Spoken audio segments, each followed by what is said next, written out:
All right, hello and welcome everybody to the CR6, a Saturday night edition compared to our usual Friday. But this is the final match of the Open Division for our Saints. And our host today, we've got joining us for the first time for Rainbow Six Siege. We've got Zach Available Schreier. How are you doing? I'm doing great. Thanks for having me again. It was a pleasure, especially last time. That was fun, and looking forward to some more. And then myself, of course, Daniel, Mr. Danner's Banner.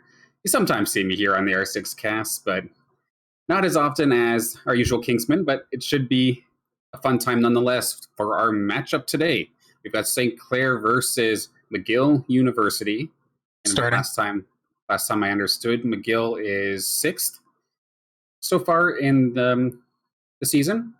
Just trying to remember exactly where St. Clair was, but playoff hopes are definitely on the line in this match.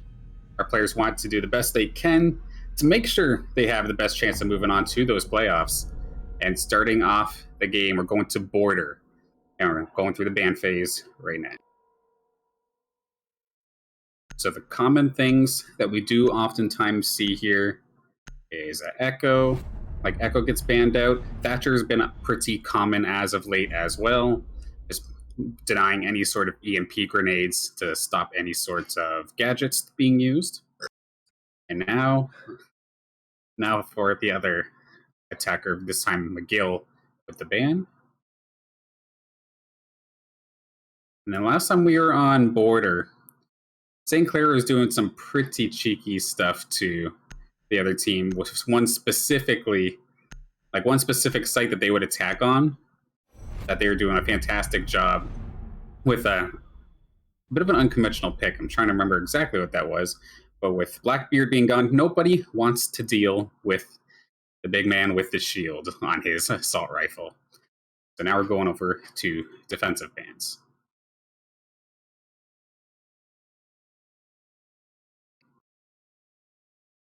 More than likely, we'll probably see Echo and Mira, possibly. Let's take a look here. There's the Echo. Nobody likes dealing with that darn yokai drone, so that thing's going to be taken off the plate right away. And then, of course, my prediction for ban number 4 will be the Mira. But sometimes we do see things change up for this last defensive ban.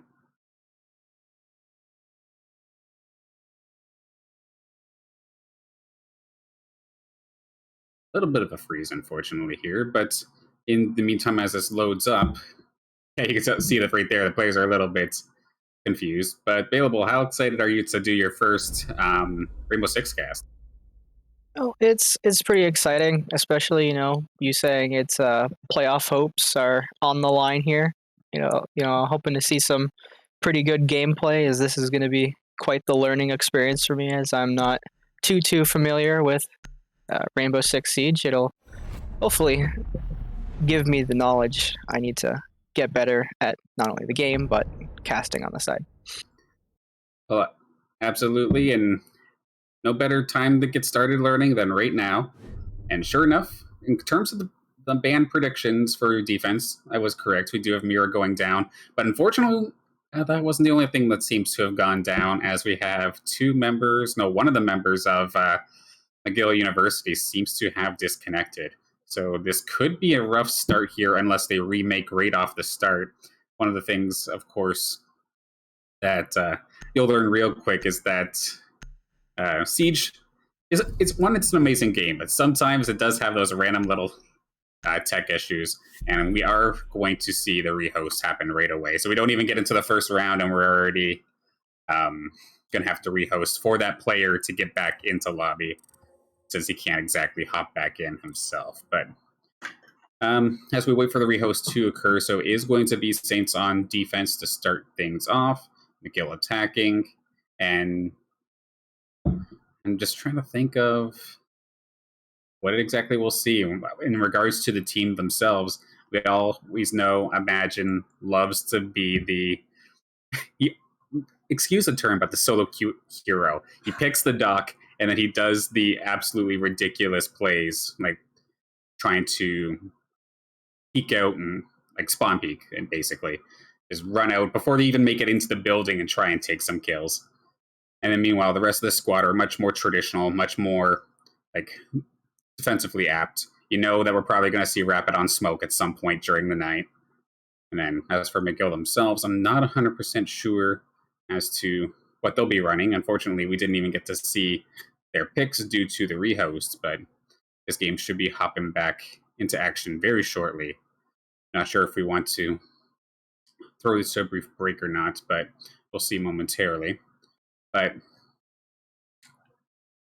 I'm guessing, so Bailable, you come from obviously the Overwatch background yourself, right? So how weird is this going to be now that you have to worry about things like shooting through walls and like there's no ultimates per se in Siege, but there is this an absolute boatload of utility and crazy angles. Is there anything specifically that you're looking forward to for trying this game out? I'm interested to see how people react with around like the whole destructible wall thing, as it kind of like, to me, seeing that, it kind of like makes me think of like the shields in Overwatch, how they're there for a second and then they're gone, especially with the recent updates that kind of nerf those. But just not having that constant cover and just kind of always being susceptible to some sort of fire is pretty interesting to me, at least, because that's not something you see in every shooter. Fair enough, fair enough. It should be popping back up here. Game number 1, of course, still waiting to get started here with this matchup. McGill University still getting back into the lobby, but shouldn't be too much longer. Trying to think, going through the rest of the St. Clair squad, we could possibly see some crazy stuff coming out of the other St. Clair players. I know we had already kind of name dropped Imagine and Rapid as being like some pretty crazy players, but I do also want to give credit to the other 3.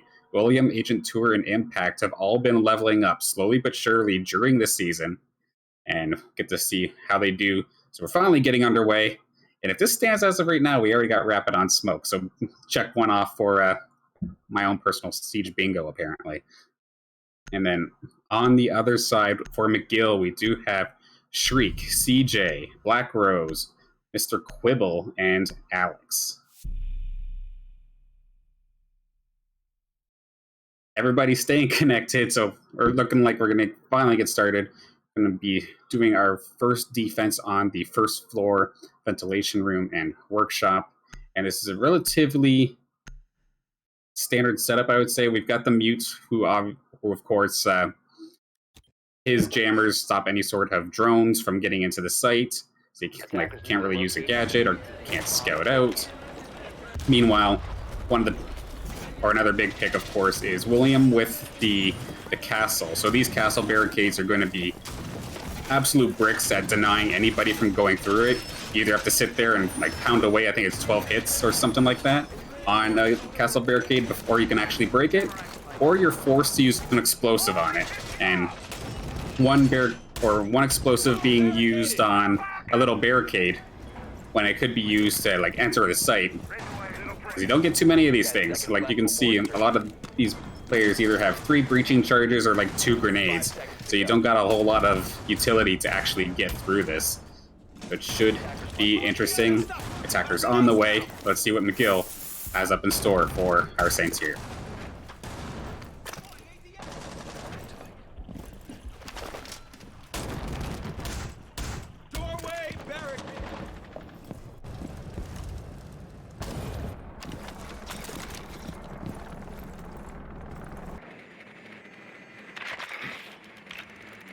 Right, starting things off, we of course are going to take their time looking for any of Imagine's cheekiness, maybe shooting through some of the barricades, try and catch him pushing. But actually, Imagine didn't end up picking the dock this time, so he is on the Jaeger, opting for the anti-utility option with that ADS system, of course.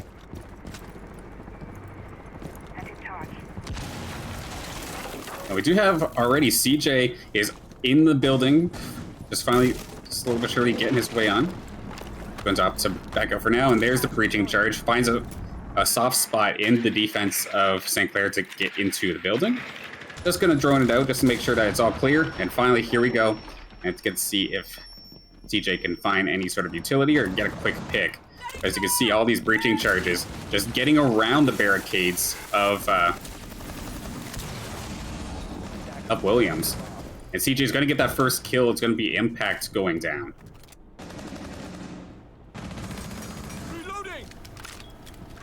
Agent 2 are looking through the hole, trying to find somebody who gets another Legion trap out there. Of course, those things can be absolutely critical as this game goes in further. Some more shots taken down. CJ getting his second one in the game already, taking down Imagine.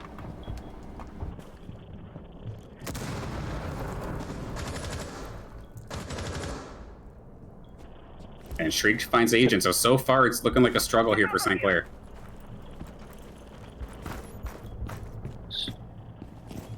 I imagine this game is a lot like CS, where losing a player could be like pretty bad for the team, like in terms of the numbers advantage, but it seems like they set up a pretty good crossfire by the bomb site, which is going to give them some good scouting info. Yeah, so all these explosions are definitely not making things very stealthy right now. Of course, like you're saying, the numbers advantage is definitely not in St. Clair's favor. However, we've definitely seen crazy things happen where someone could clutch up.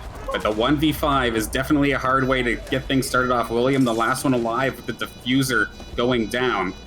And as long as McGill University have themselves a good crossfire on that diffuser and stay safe, there's not going to be a chance that he can get rid of that one. So McGill coming out strong with the flawless first round. CJ picking up 3 kills.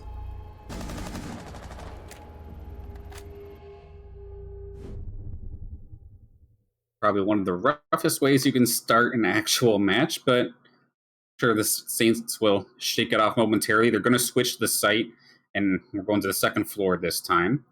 And possibly some different picks. I'm going to wait till the 6th pick comes through before specifically trying to analyze anything, in case you'd like to surprise me with anything.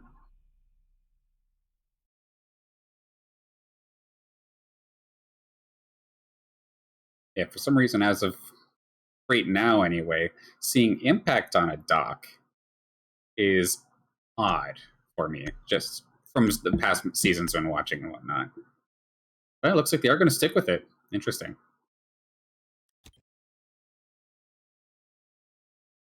Defenders, protect your bombs from being. And then instead of the mutes, this time we do see Mozzie picked up him instead of the castle as well. So William on the Mozzie, that his gadget, his ability of sorts, is of course the pest launcher, and the pests can steal attackers' drones if it happens to get too close, and then the Mozzie can use it himself to then scout the attacking team. So it does take care of a similar role as mute, where you're just denying drones from getting in, but being able to get the drone yourself is actually amazing, and it's a pain to try and deal with.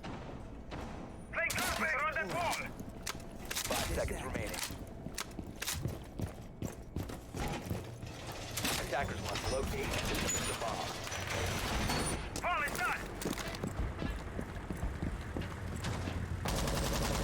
All right, we're underway. Let's see how McGill can handle trying to tackle this second floor. CJ absolutely popped off during that first round on the IQ. Did fantastic work with it. See if we get another amazing round from him, possibly.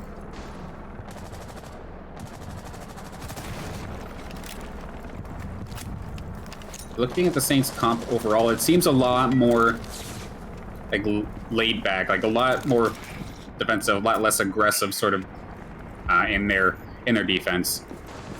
Impact on the dock is probably specifically for healing, but normally when you see the dock, he jumps out to try and get like those early kills, and then if he gets shot, he just uses his ability, his stim pistol, to get back into the fight, get back out of that down but not out state.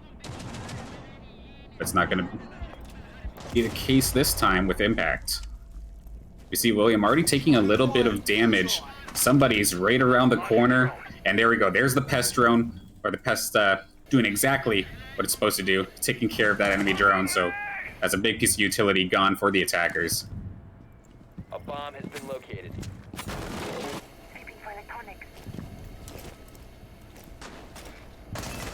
Okay, of course you cannot. The pest does only get one at a time, so they're eventually able to throw another one in there. as long as there's not an additional pest. And Mr. Quibble with the kill, but Rapid is going to answer real quick. We do hear the thermite exothermic charge. Gonna blow a huge hole through that reinforced barrier, or that reinforced wall. And that leaves the site pretty open. Rapid gets a bit of damage, but doesn't secure the kill. Does finally do it eventually. CJ going crazy once again. So many members of St. Clair just completely deleted off the map. Rapid is spotted. Gets a triple for himself. Can he clean this up? 1v2. Finds one, doesn't connect. CJ actually on so little health. And this could be good actually for Rapid. He knows where the diffuser is. It's not down. He's currently on a 4K. Just needs to find Black Rose, but Black Rose does have a lot of utility if he wants to try and slow things down. 30 seconds on the clock. Rapid's going to try and make a move for it. Try and be safe, it looks like. Yeah, Black Rose is pretty much on site. Rapid just trying to get it the best angle as possible on that diffuser. Fires away. A little bit of damage done to Rapid, but not too much. 15 seconds to go. Now or never right now for Black Rose, and if Rapid could stay alive, if the diffuser is not planted, Saints will win the round. 5 seconds to go. Goes for the plants. Rapid should be able to hear that. Is he going to charge in? C4 gets the shot, gets the ace, and he's going to be able to single-handedly give St. Clair the win in this round. Perfect shot. Takes him down while he's planting. There's absolutely nothing that the Capitao in that case could have done. Because if he just gets up to try and run away, well, you're not planting the diffuser. You still lose the round. Nicely done there from Rapid and for St. Clair. Yeah, it also looked pretty clean. As like it seemed St. Clair was a lot slower in that second round. They weren't because they weren't in as much of an aggressive position. They seemed like when they took their time and they held their ground, even while the attacking team here tried to in their first round they took things slower. They waited till everyone was positioned and was like bang, they were in. Whereas St. Clair this time seemed a little more ready for it when they took a more defensive approach to it. It definitely looked nasty also at the beginning, where it was at one point Rapid versus 3, but he was able to find every kill in that round, which is absolutely beautiful. And now we're going over to the first floor once again, and we're going to see a bit of a similar strategy come out for St. Clair. We've got the castle barricades going to be coming up. Rapid's back to the smoke as usual. Impact back to the mute. And then Agent Tour has been doing okay so far with Legion, at least getting those mines down. So even if you go down, you do not have to be alive for your Legion traps to actually activate. So if you get those placed around the site, it's a bunch of damage. And if you have, of course, for like newer viewers to Rainbow Six, if you have a Legion needle stuck in you, it stops you from planting the diffuser as well. So if it's a last second situation where you have to rush to point and try to plant the diffuser, if you hit one of those mines, you're toast. You have to pull it out and hope you have enough time to do so. Now, for whatever reason, I just feel this composition coming up from McGill is extremely aggressive. You have a bunch of soft breach, and you have Alex on the thermite, who's got the hard breach if necessary with those with his gadget, the exothermic charges. Yeah, thermite doesn't care about your reinforced barriers or your reinforced walls. They'll just blow a hole right through it anyway. Which, of course, the normal breaching charges would just get stopped. Thermite doesn't care about that. Oh, nice little hole here for CJ. Of course, he's been doing pretty well overall in these last 2 rounds. Got at least, I think, 5 kills for himself so far in this match. You can hear that little zap. That is Imagine's ADS. That's his, it's a grenade stopper, basically. As soon as you go, like, the grenade shows up through the door, shuts it down before it even activates. CJ breaching through, some soft breach, and Shriek is going to get the kill onto Impact pretty quick, but Rapid, once again, right there with the refrag. And with a minute 30, we're slowly but surely finally going to start getting into the site.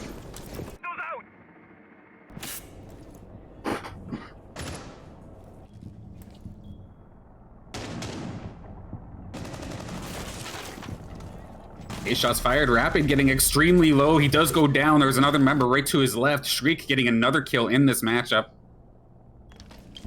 Just down to the final 3 here for St. Clair, but thankfully not too much of a man disadvantage at this point, the 4v3. You see Black Rose going to be playing from the ceiling above. Of course, that little shotgun underneath his gun, really good at just blowing the floor up, and you can just shoot right through it.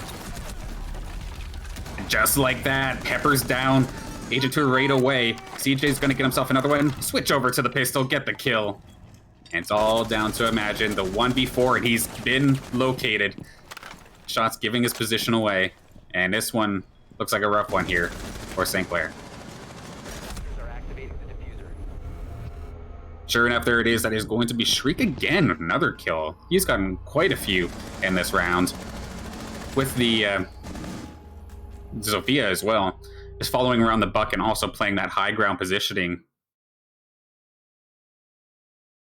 Yeah, we did see the last player for Saints try to get that diffuser guy down, but unfortunately did not. It did not matter. As soon as he tried to do that, he got shot down instantly. So, tried this exact same spot. Saints have been having a hard time with this first floor so far in this game. Here's if there's going to be any changes. I don't think Rapid was Mozzie last time. He was a smoke last time. So if this does stick, then slight adjustment for St. Clair so far.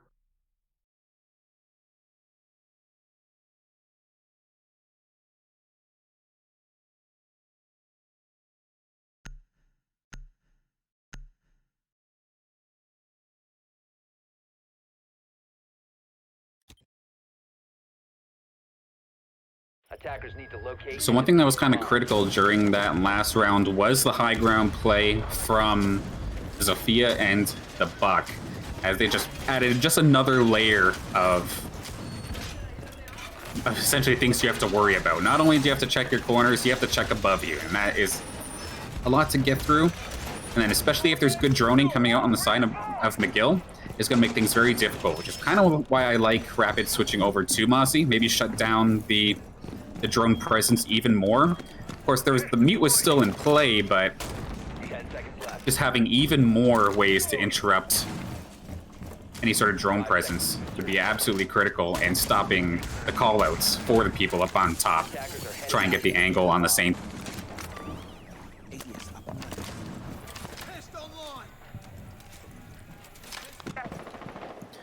Yeah, for the pests also, the pests allow Impact and the mute to kind of focus more on putting those the mute jammers in spots for not just specifically drone stopping. So those can stop the exothermic charges from blowing up or any sort of gadget. If you're within range of that thing, it will not activate. So it lets the Mozzie worry about drones, and then the mute worry about any sort of gadget-based breaching.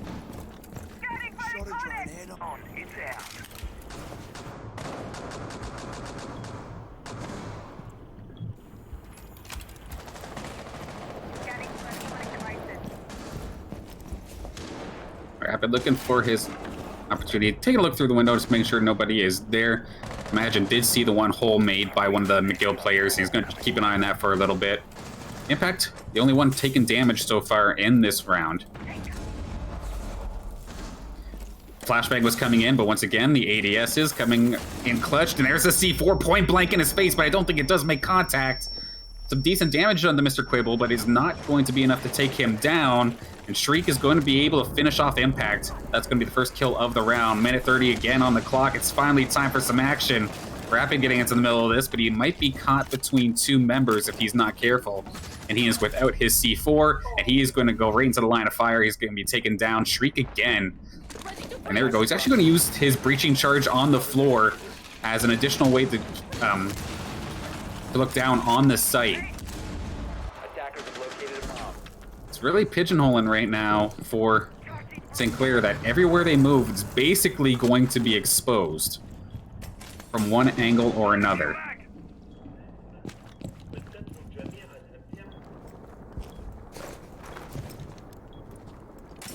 Now, there is two members extremely hurt right now on the side of McGill, so if they do happen to get into a gunfight and they don't find their headshot, that could be a problem.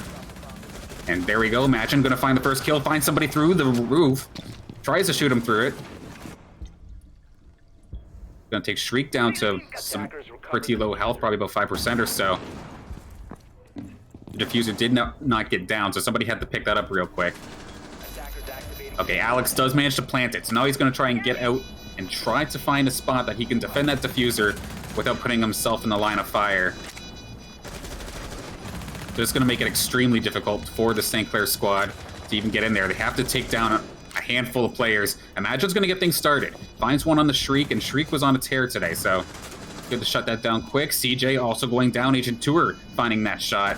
Although he is going to get picked up. Black Rose in a perfect spot right through the floor.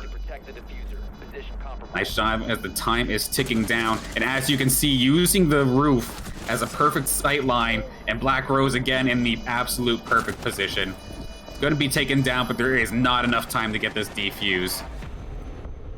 So with Alex still alive, there is no chance that they are going to be able to get that defuse down. A nice round for McGill University.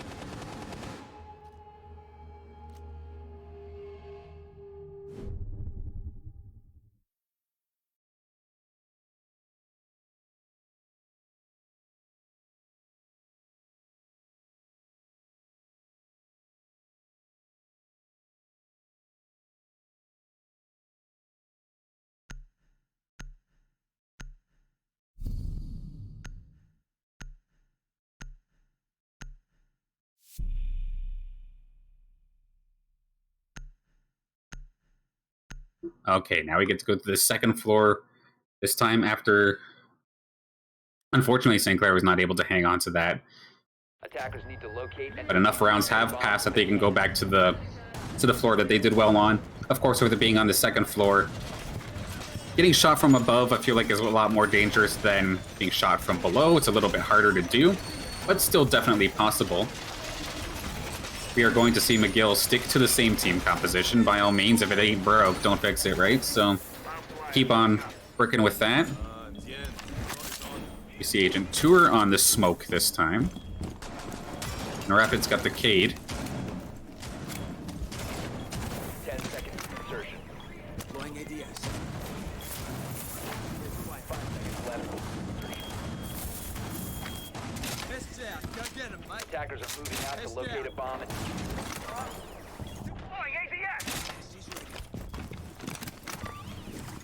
Okay, so one, I guess, main difference with the St. Clair squad is there is no mute this time, so a little bit more freedom for the drones from McGill.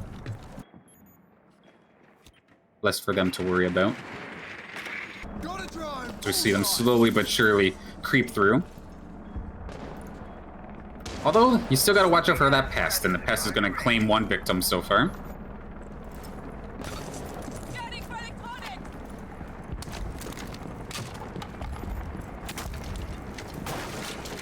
Okay, CJ going to try and lead in here. We actually do see, I think that was a spawn peek. Of course that was Imagine. He's just going to go 1 for 1, though. Take out the one, and CJ's going to answer. Got a lot of damage onto himself, however, does manage to at least get the frag back. I mean, with Jaeger specifically, as soon as you got your ADS is down, it's another one of those cases where you don't have to be alive to necessarily have those gadgets activate. So your team is still going to get value from it.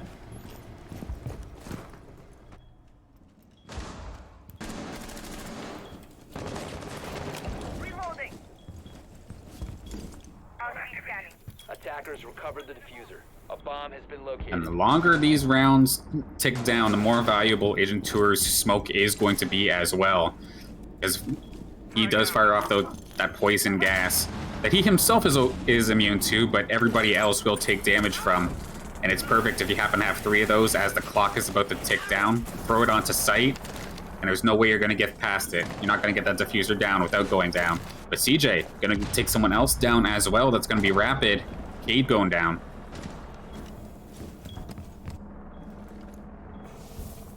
Minute left on the clock.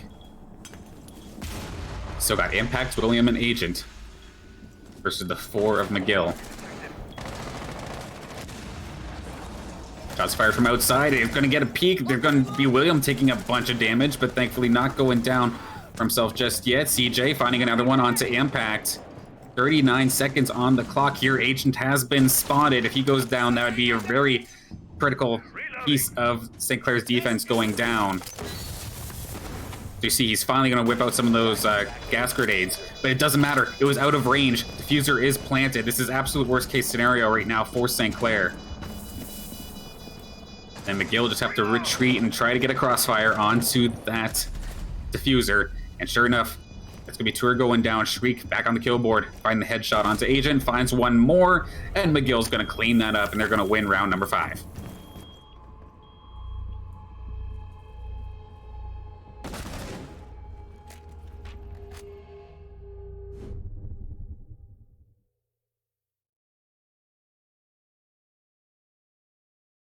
Let's hope that Black Rose didn't disconnect. Okay, there he is. Perfect.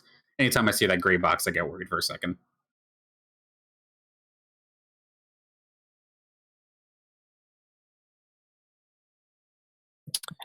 Now, St. Clair seems to be really struggling with this defense. Granted, they've done better when they're on the upper floors, where I presume that's just a high ground advantage. What do you think is their main concern at this point? Like, where do you think they're like struggling? Just kind of feels that somebody's getting picked off extremely early into this round, and McGill's just doing a fantastic job of calling things out, whether it be via droning or by using all the soft breach they have on the floors and whatnot. Just being able to make St. Clair uncomfortable, make them go for a move that they would normally not want to do, just because they feel like if I'm around this hole or something, I might get shot out of nowhere.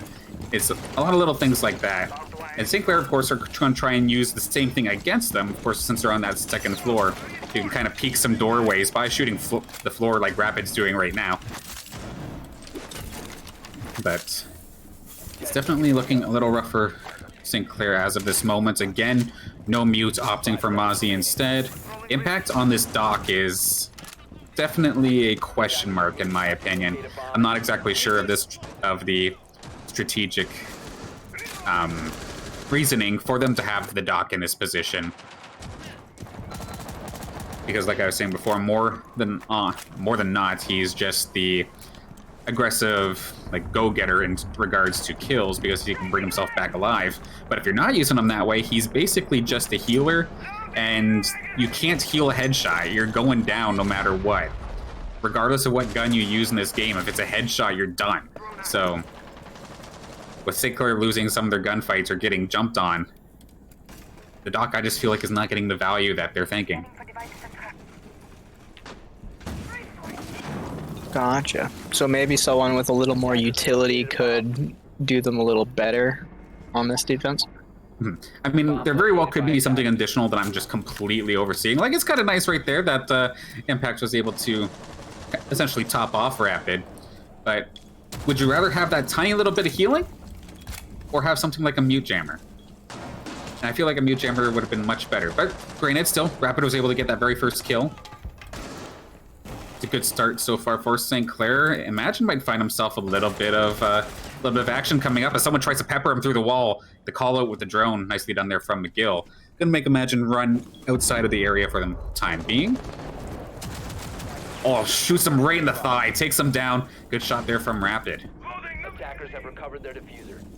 Attackers have dropped the bomb. Oh, they come in Rapid, right in the line of fire once again. Finding the kill onto CJ, that's the diffuser down as well. Somebody is going to have to come creeping, pick that up.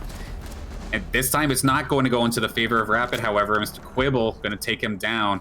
Agent Tour also going down in the meantime. So the 3v2 right now, St. Clair's favor. Imagine's going to be the one to find the first kill. Mr. Quibble does go down. It's all down to Black Rose, who still has all of his utility arrows available. At 50 seconds left is not going to be enough. Kind of gave away his position, and William firing that C4 out. Actually broke the hole. That's actually so clever. Nicely done.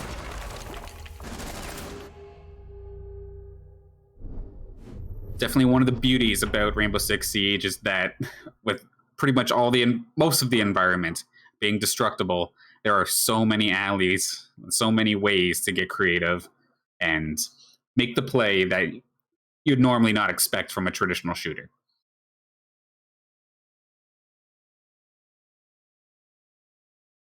And looks like it's time to switch things up, as it is now St. Clair on the attack.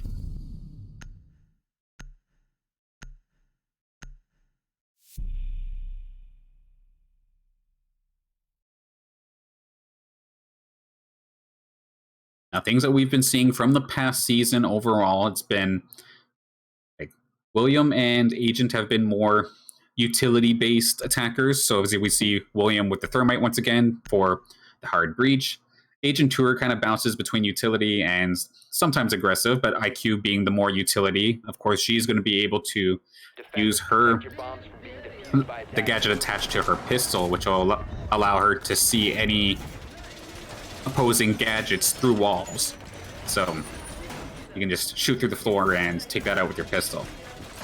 Rapid bouncing between aggressive and utility. Nomad, of course, stopping any sort of roamers. If someone wants to try and get the flank, place one of her gadgets down, the air jabs, and if it gets triggered, just send the guy flying, completely open for any damage.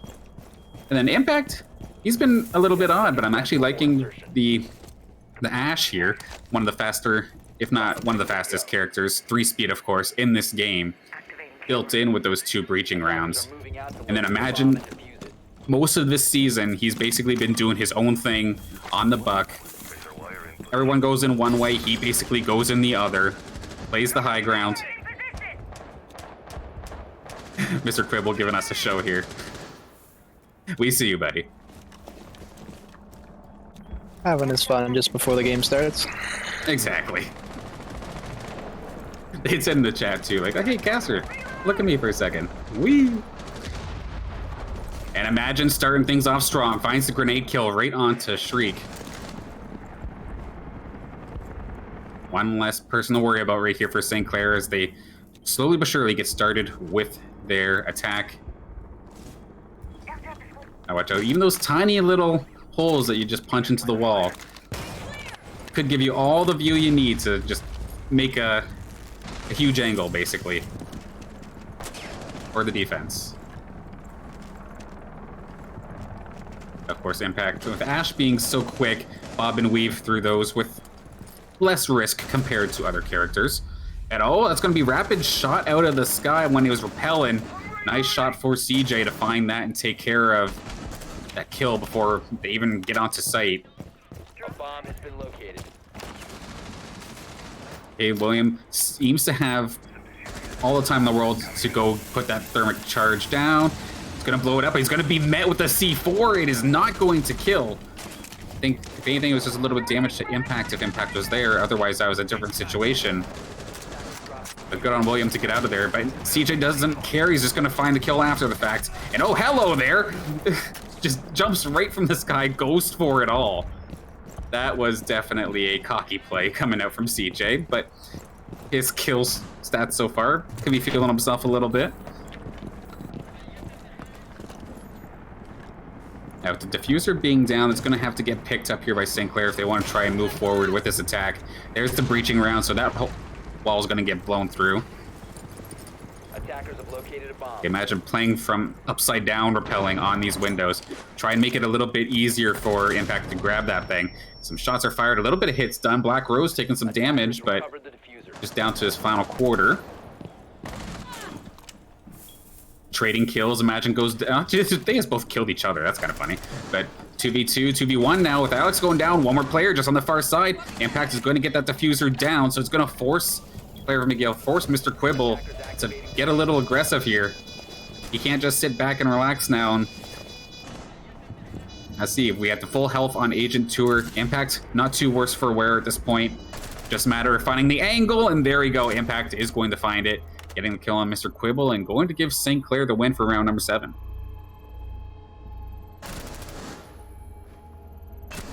Very nicely done from St. Clair that round. Seeming attack seems to be their strong suit. So they haven't lost an attacking round yet. And McGill here seeming to falter a little bit when they're forced to play a little more passive than it seems they would like to when they're on an attacking. You can tell they just kind of wanted to push W and go in. We see CJ diving out of the window to try to get a kill. That was a little bit of a overzealous maneuver, and if he had just like sat back a little bit, maybe he would have been there for those last like diffuser moments and could have made an impact. But instead, it was kind of left down to the one player versus the rest of St. Clair, and that didn't exactly work out in the favor of McGill. Now, granted, could just take some time to warm up here. Of course, they did just switch sides, and we get to see what they're going to switch up to. And from the Legion, we're going to get a Vigil. So Vigil is a prime candidate for something we would, of course, call a roamer. For newer players who Rainbow Six Siege, the roamer is someone who, of course, doesn't stay on the site itself. If the floor, or if the bomb is on the second floor, they could be anywhere. They might be up on the first or the third or whatever the map happens to give you. Just to be the guy to sneak up on everybody, to flank on them, and try and get some eliminations that way. But with Vigil's ability specifically, if he hears a drone coming in, he could pop it and he becomes invisible to drones. So if you think, oh, the coast is clear, I can walk in here, never mind boom areas with a shotgun or something. Like, he can be sneaky like that. Attackers are moving out to locate. Yeah, but other than the Vigil, McGill playing pretty much the exact same composition that St. Clair was. Got the Mozzie, of course, for the drone denial. You've got the ADS from Jaeger for some anti-utility denial. And Cade, of course, I never mentioned him yet at all, but his gadget, when he throws it up against a wall, he electrifies barriers. So if, say, William wanted to try and... No, nice shot from William, actually, taking the kill onto CJ. But say if William wanted to go put a isothermic charge on a barrier, or on one of the reinforced walls, rather, and Cade has that thing electrified, the gadget gets killed. So it just denies that completely. So this is the second round in a row where St. Clair got themselves a rather early kill in the round. Last time they managed to bring this one all the way to the round victory. However, it's still early, still 2 minutes, so lots of time here for St. Clair to prep up or for McGill to hold.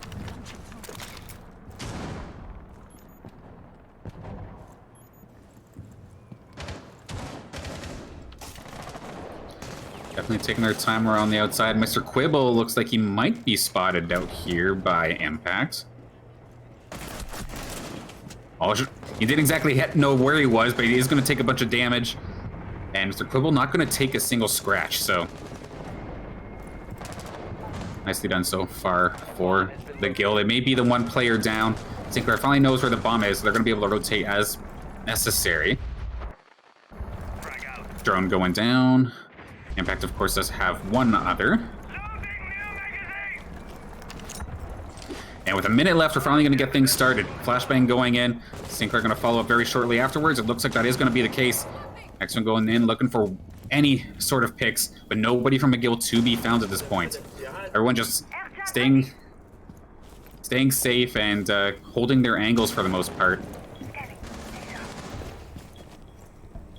Looking for somebody, nobody home. St. Clair slowly but surely getting to the site, but it's pretty quiet. And as of right now, Shriek going to be the first one to get the kill on the side of McGill, taking down Imagine. So one big fragger off the board right now for St. Clair. Gonna be Quibble getting shot through the barrier. Somebody repelled. They're cutting that off. 20 seconds over St. Clair. With so many people still alive, this is gonna just get nasty real quick. Imagine gonna find the roaming Mr. Quibble, takes him down real quick. But St. Clair needs to move. Who has the diffuser in this point? Because they need to be on site. William's going to be trying to move in. He's got 10 seconds to do so. However, there's people all over the place, and you still have to deal with the smoke. Is it going to go down? Someone is finally getting it down as Rapid just loads up on the kill feed. And there we go. Smoke was the last one left. Black Rose tried to deny that, but Impact was right there, right after defusing. Or just holding that angle, rather, and takes him down. Good round for St. Clair. Very good push at the very last second, too. Like, as the timer was ticking down past 10, and I'm sitting here, like, no idea how this game works, thinking, oh, this gotta be over. And then just all of a sudden, Rapid pops too, and they managed to get the diffuser off on 0-0-0. It really makes me nervous when teams do that, especially when it was still a 4-on-4. I understand sometimes when it gets down to, like, say, a 2v2 or less, or something like that, you have the numbers advantage waiting till the last thing and just blitzing the point as a group. But they were going into an absolute, like, even fight, 4v4 with a couple seconds left. You're just banking on the fact that either your team has the angles or that they're going to win their gunfights. Otherwise, that's going to be absolutely terrifying. But speaking of terrifying things, we do get this first time, at least I've personally seen in a while, because she's been basically banned from competitive play until she got fixed. But we got Clash coming in on the side of McGill, as well as the Wamai, who was just introduced, was not the newest operators, but the ones after that. He is basically Jaeger Light in the sense that instead of completely zapping the grenades or the utility out of the sky and shutting it down, he'll grab a grenade, it'll suck it towards his gadget, and then it'll still activate. So there's a chance that if you don't realize something is there, if you throw a grenade, for example, and it comes backwards and takes you down or gets closer to you instead, that could be trouble. And speaking of trouble, this could be rough if CJ is disconnected. It does appear that is the case, so that could be rough as the action phase has already happened. They cannot ask for a rehost since the setup phase is already done. They're calling for it, but they technically can't right now. This round is going to count. So a little bit of a lucky break here, forcing Clair to have a 5v4 to start this ninth round off. Never mind, CJ is back into the game. However, he is going to be down for the rest of this one. Might not need a rehost, but unfortunately, he is not going to be able to continue this round. Okay, so McGill going to have to be extremely cautious. So the Wamai is off the table. However, we still do have the Clash. Of course, Clash being one of the, I think, the only defensive operator that actually has a riot shield, basically. And to top that off, it's electrified, so you can do some funny things close range, zap people while they can't hit you in the slightest. As long as you're facing forward, you don't take any damage, but that flashbang was unfortunately a little ill-advised. Or if it was right on the money, if that was from St. Clair, but shield was in position. Gotta keep Shriek safe. Now that's one way of dealing with it. We do see Rapid trying to get cheeky with the air jab. Had Shriek moved forward, it would have just completely blew her over. Shield would be down. That'd be your chance to strike.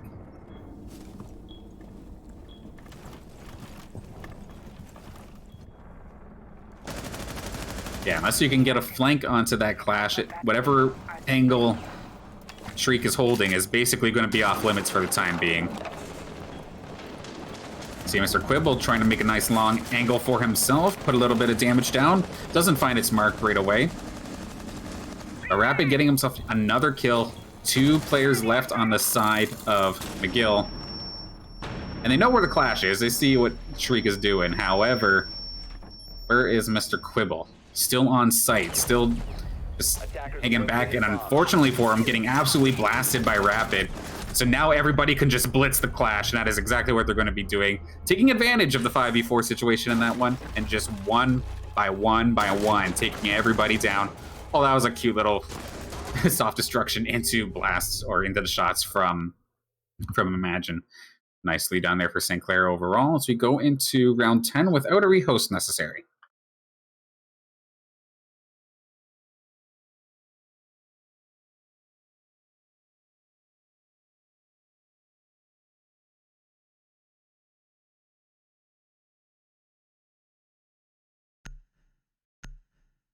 Now, what will we see? Will they try it again, considering they didn't necessarily have a 5-stack for that one? Doesn't look like it's going to be the case. They're going to switch it up to a different composition. And I think this is the first time we're going to see Valkyrie get any play here for tonight's matchup. And then we did see it in the last round as well, but Bandit is also something I've not necessarily talked about yet. Where his gadget is basically a battery, you put it near a reinforced wall or even barbed wire, and you electrify it, so drones can't get through it. And then similar to Cade, where you can't use gadgets on walls without it getting destroyed. Something to expect from him. And meanwhile, you'll see with Valkyrie, see where this cheeky little camera angle is, if she happens to find it. But Shriek can use it either aggressively, and it looks like that's going to be the case. So her gadget is a little camera, and she could just yeet this thing out the window if she really wants to, and see St. Clair as they're coming in to attack, and then putting it in spots like that where it's extremely hard to notice, and just extra information is absolutely critical in this game. And there we go, gonna fire it onto the balcony of sorts, and then just barrier it back up, and just has that ready by hitting it twice. If she hits it one more time, that entire barrier breaks, which would allow her to just completely jump up and blitz the attacking St. Clair squad. Definitely something to keep note of as this round goes on.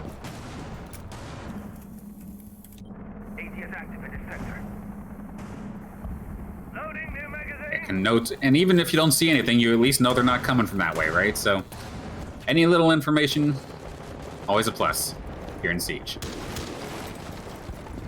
Yeah, imagine alongside Impact, this buddy system this time going to take the flank while the rest of St. Clair come from a different angle.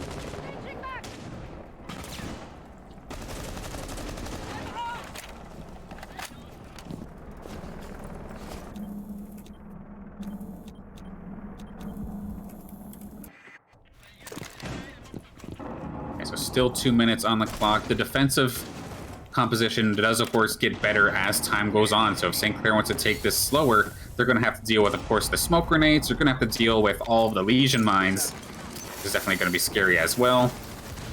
He's just going to bypass the smoke with this charge, blows a hole right through there. It was not, at the time, at least it wasn't stopped by Bandit. So that hole's been gone. William going to find the first kill. Good headshot onto Mr. Quibble. And he could be in some more action if that drone spots him out. Oh, spotted out. Impact with the shot. Takes down CJ.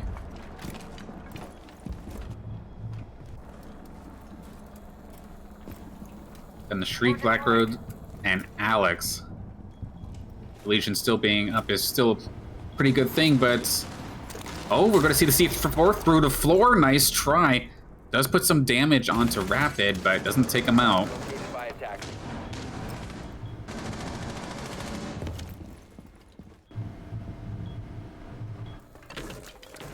35 seconds about to be on the clock.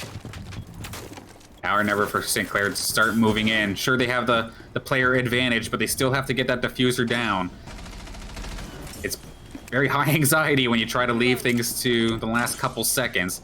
They're down to 20 seconds now, and we can hear those Legion traps going off. So, of course, denies the defuse, does a little bit of extra damage, and alerts the opponents where the person is coming from. 10 seconds. Where's St. Clair? Where's the diffuser? William's still on the outside. He's going to try and dive and just plant this, I think. Tries to make a shot. Rapid. Going to find a kill. It's going to get planted on, but William gets blown up, and McGill's going to win this. They were, of course, down players, but St. Clair, by leaving it to such a last-second situation, just shot themselves in the foot, basically.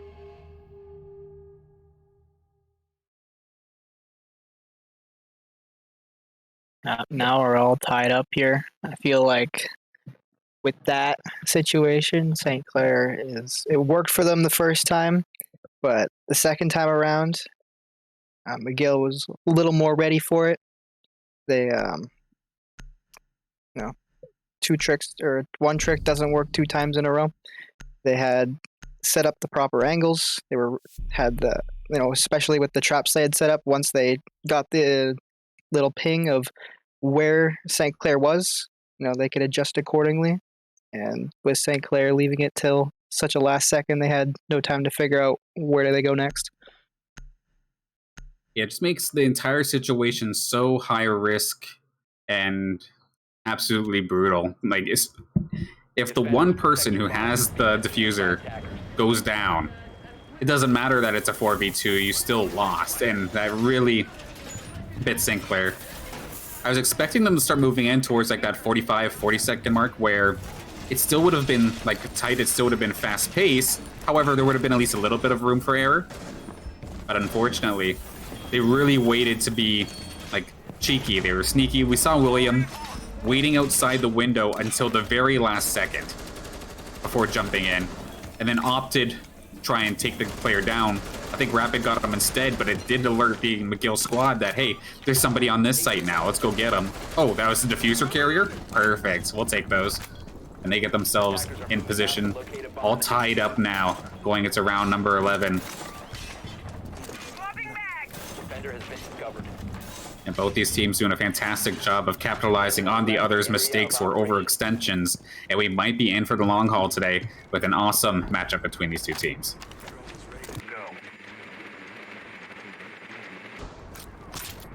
We see Shriek picking up the Clash once again, so that big old riot shield of the electricity is going to be available once again. And Black Rose, for the first time in this matchup, bringing out Ella. So Ella, in this case, does have certain traps, little mines that she can put out. And if you walk through the detonation distance of the traps, it does explode right away. It doesn't have to detonate it. It will basically daze you, as if you got like hit by a flashbang almost. Cuts off your vision, makes you wobbly, and makes it extremely difficult to try and like win a following gunfight for a couple seconds.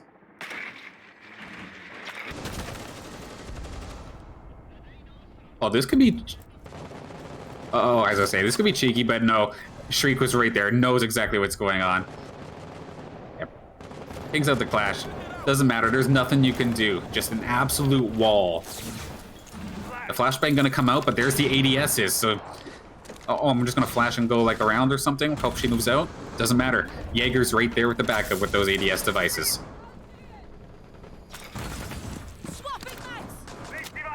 Black Rose took a little bit of damage, but so did William. Just over a minute left here in this round. Okay, so Agent Tour with the IQ gadget is going to spot some of the Ella mines. So, of course, they know what they're going after in the select, or in the operator select, but just being able to take one off the board's nice. 50 seconds, and it's St. Clair, a player down in this situation. Really rough spot. We see Quibbles trying to deny any sort of hard breach attempt. They're going to try it anyway. They might be able to get it, but we do see a player going down, and it's going to be Black Rose taken out, Imagine. And William is going to get soloed out here by the Clash. CJ was actually right behind him and actually gets the kill shot for it. And Shriek's just doing a fantastic job of just knowing where everybody's coming from and making sure the shield's facing in the right direction, making this so difficult for St. Clair to get around. St. Clair's trying their best to get around and try to make a play on this, but any play that they can make, another member of McGill is covering, and this very well could be a flawless round for McGill, and it is in fact going to be the case. St. Clair just no answer for that Clash.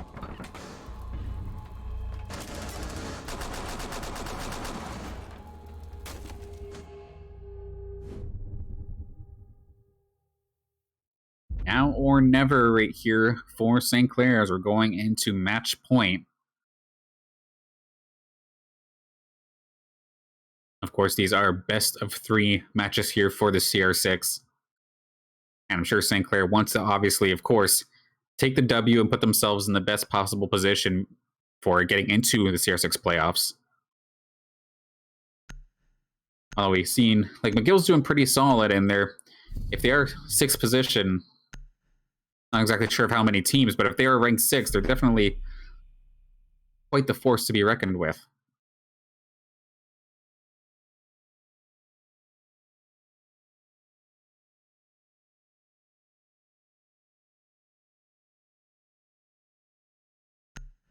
All right, gonna see the 6th pick over to Castle, maybe?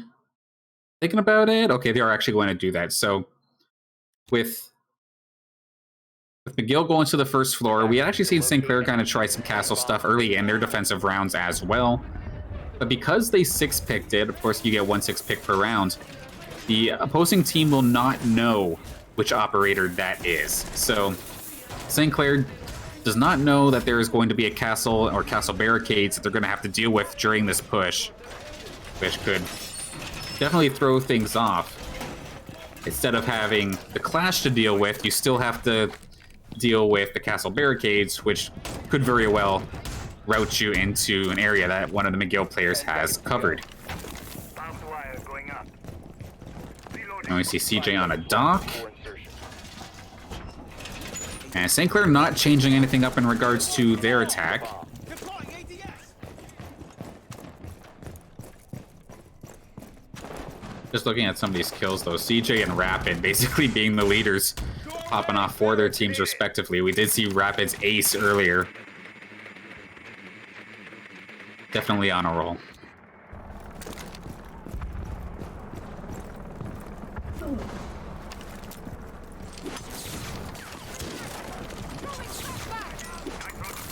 Okay, they're just going to fire all the flashbangs in there just to deplete that ADS so they can use some additional utility later.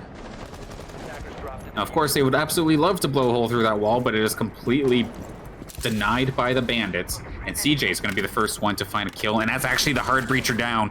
William going down, of course, being the only hard breach right now on the side of St. Clair means any of those reinforced walls cannot be breached at any time. So it's going to be absolutely difficult for St. Clair to get through as we see Rapid slowly but surely pounding away on this castle barricade just to try and open up a sight line.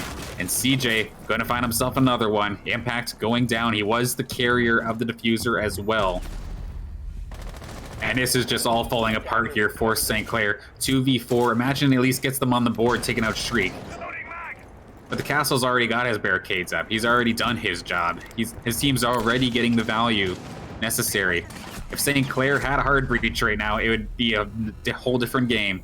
And imagine going down is going to leave things all up to Rapid.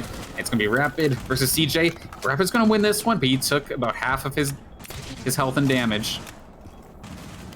He's got to somehow win every single gunfight at this point. Versus 3. And no flashbangs, but you still have to deal with any sort of ADSs coming out from Jaeger as well, if that would have been the case. He's got a minute left. How does he play this out?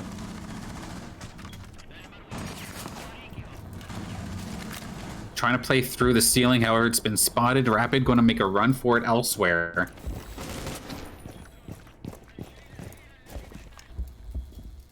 Ends up returning to a different hole that he was playing around earlier. Someone might have spotted that out, actually. Rapid's going to try and take the fight, but he's in between two. He does find the one onto Alex. Can he spin it around onto another? A bomb has been located. Now take a second. Still it's 20 seconds here. Get the reload, get that primary ready. If Rapid could clutch this, it would be absolutely nasty. 15 seconds remaining. He kind of has to. He put the air jab there, so if someone tries to get cheeky with him, he's going to find one. And now there's the... Oh my goodness, he almost had that. But McGill coming in clutch with Mr. Quibble. Rapid nearly bringing that back. Had he moved forward any further, that would have happened. Split seconds decided that play. And Mr. Quibble coming in clutch here to give McGill University the first win here in this best of 3. Absolutely brutal and epic back and forth match overall for game number 1. Of course, final score 7-5 in favor of McGill University. We're definitely not done just yet. We'll have another match coming up very shortly, but quickly, some final thoughts available. How was your first look at our 6? It's very interesting, to see like the type of or the way that some of the utility and abilities are used from the different characters. Definitely, despite being a lot like a similar game mode to CS or Valorant, and where like the time to kill is very short, it plays out a lot differently. It seems like there is a lot more, especially with the not only having to worry about your corners, but having to worry about your ceilings or your floors if you're upstairs, and then having like the whole like wall mechanic where like they put up like the steel wall, or in The case of, I can't remember the name of the character who has like the kind of like padded wall that is harder to break. Oh, for castles? Castles, that was his name. Yeah, it was very interesting to watch. I thought it looked really fun. It looks fun to play. If I knew a little more, it'd probably be extremely fun and exciting. That's a. It's all good. That's why we're leveling up now, right? So when the next season comes around, I'm sure you'll be right into the swing of things. But it's all good. I guess my final comments overall in regards to this matchup for at least game number 1. You definitely had your standouts. We've seen like Rapid pop off. We've seen CJ pop off. Even Shriek was maybe not necessarily as high in the kills, but just being an absolute nuisance, was doing a fantastic job. Everyone's playing well, and I'm looking forward to these next 2 matches. I think we're going to throw it to a very quick break as we go to game number 2. Should be less than 5 minutes. Stay tuned, everybody.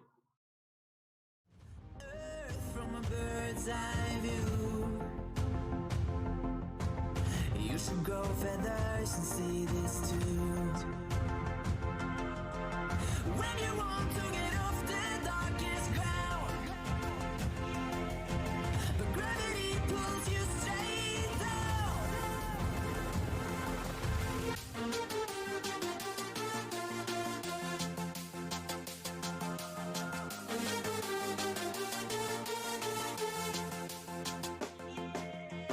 When you want to get off the darkest ground, gravity pulls you straight down, down. Clear sky.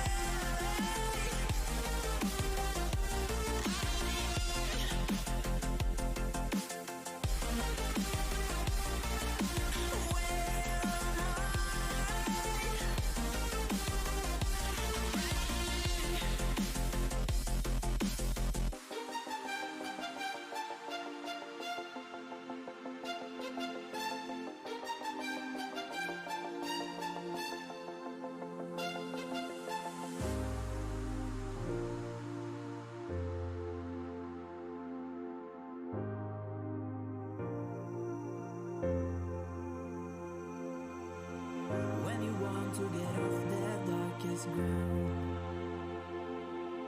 but gravity pulls you straight down.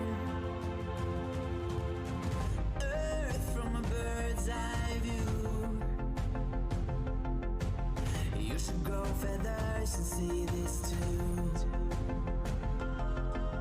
When you want to get off the darkest ground, but gravity pulls you straight down.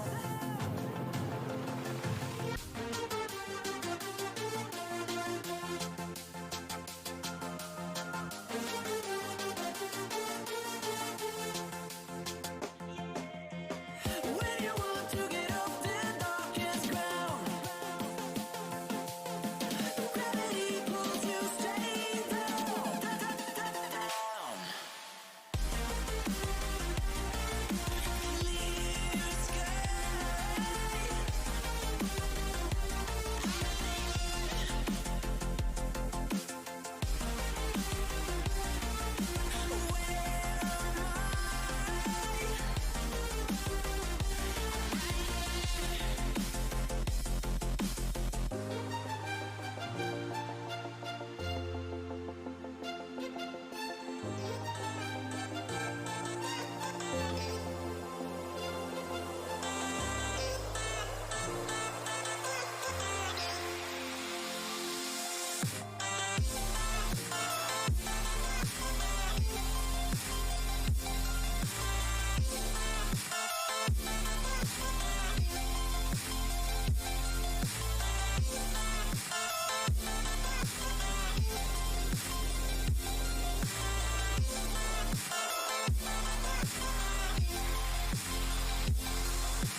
Floating through the clouds, I lift emerges from beneath the sand. Please can take me. All right, welcome to game number 2 between St. Clair College and McGill University. That first one came essentially right down to the wire with the 7-5 victory for McGill. However, this time we're at Clubhouse and things can get a little bit interesting here. Let's see what kind of bans we have changed up.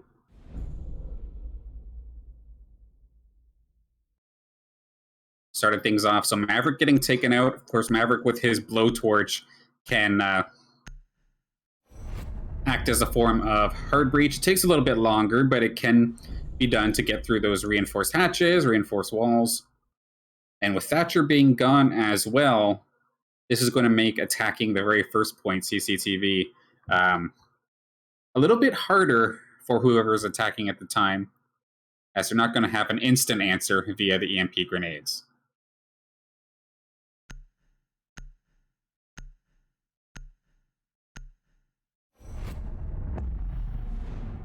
All right, with St. Clair banning out the Cade, so it's going to limit things down to just Bandit in regards to electrifying walls. And Bandit charges are a little bit easier to deal with compared to Cades, which can be placed up pretty much anywhere on a wall, up high, down low. Bandits always has to be down on the floor, so it's a little bit easier to deal with. And then Echo getting banned out because nobody likes playing against Echo's Yokai Drone. It's crazy when you're still having high value and being super effective when you're on the complete other side of the map driving your little RC car around. Like, we're just about to get started. And sure enough, it's going to be CCTV we're going to for the first point. Curious as to how McGill wants to defend this one.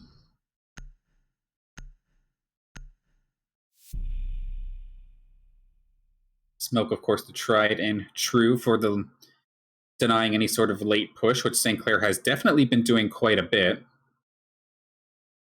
And we got Jaeger and Wamai, so they're really trying to shut down on any sort of grenade use. Maybe try and protect Bandit's batteries with some of those gadgets. And then Castle, of course, coming down to slow things. Defenders, protect your bombs from being defused by attackers.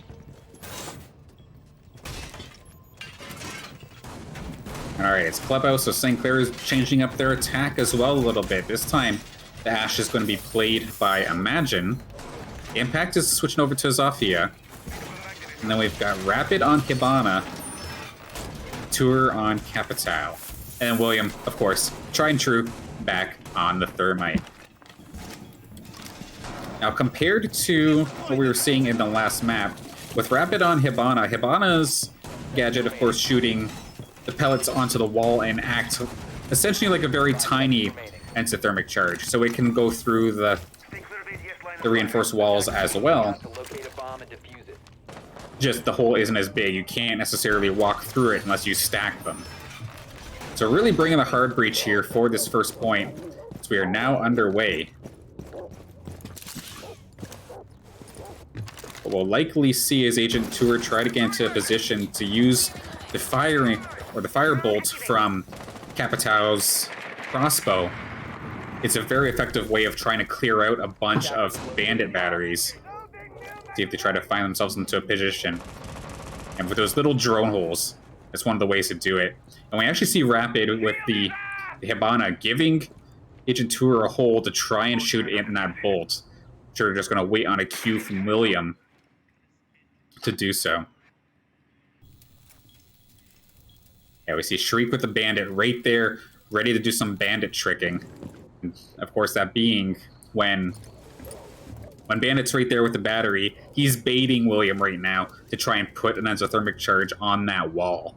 And if he does, he'll hear the sound cue and place his battery, destroying the charge.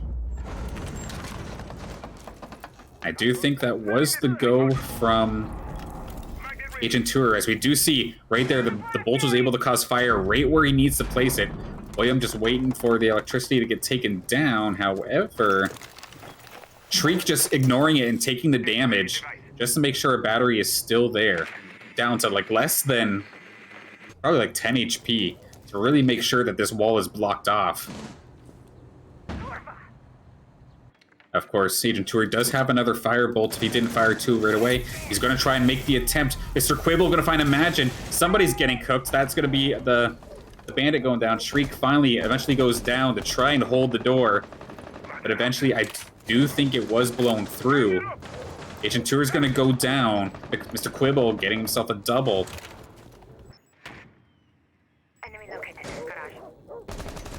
They get spotted. William trying to find the shots. Quibble down to next to no HP. Here comes the smoke coming out from Black Rose to slow things down. Force the last second situation. The last second fight to possibly get that diffuser down. It's droned out. William does know he's there. It's Rapid going to be trying to cover his flank. However, it's going to be Imagine finding one. The diffuser is down with 20 seconds left to go. And a nice shot from Impact, bringing this down to a 2v1, and Impact is going to pop off real quick and take care of this round for St. Clair.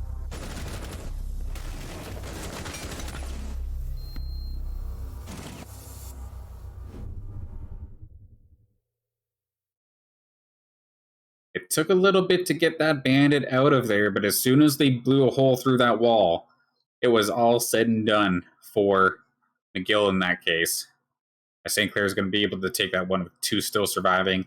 They're going to keep the same composition as of right now, but we'll get to see momentarily if we see anything cheeky come out here from the defending side of McGill University.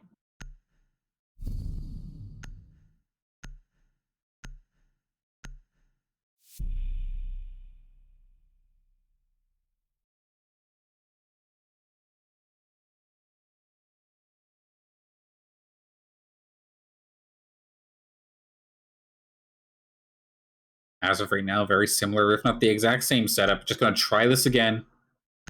Possibly accept the fact that maybe they had one or two slip-ups. They keep the same location, same operators. Just going to try their luck at a little bit of a better execution for the CCTV hold.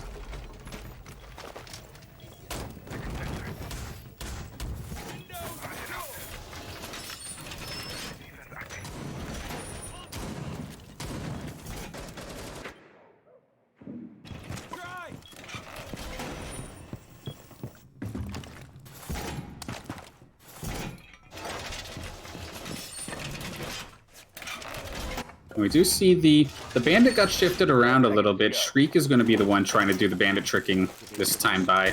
Mr. Quibble is going to take the Jaeger instead. McGill may be a little bit shooken up thinking that maybe the bandit dropped the ball or something on that. But he stayed there as long as he could. I'll vouch for him. He stayed as long as he could through that through that fire.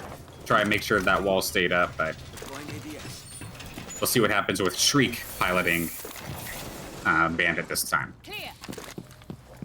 I'm going to assume a very similar setup right now. Rapid going to give Agent Tour an opening to try and shoot through with that firebolt. Same exact location.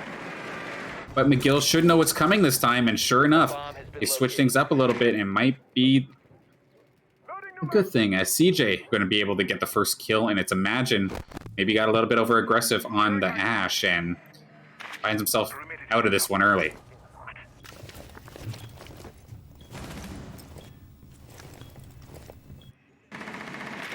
Just laying down in the garage, waiting for anyone from St. Clair trying to make a peek. Just holding his ground. Shriek taking a little bit of damage. I assume this is from the fire. And Black Rose going to find another takedown. This time it's going to be on Impact. I need to reload.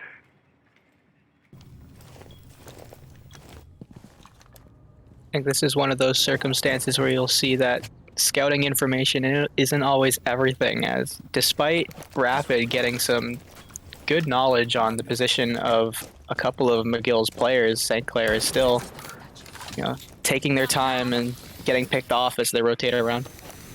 Mm-hmm.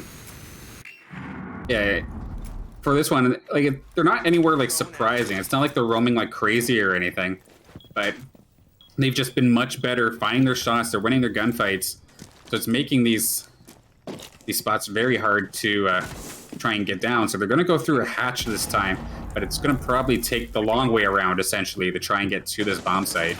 They've got a minute to do. Reloading!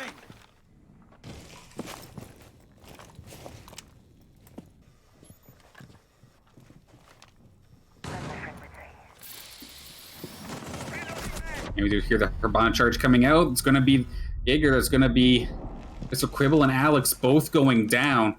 Clair answering real quick with 2 kills to even this up to a 3v3 as they slowly but surely move towards the bomb site. Mr. Quibble actually disconnecting here, so it's a rather unfortunate, and hopefully he can get back in by the next round.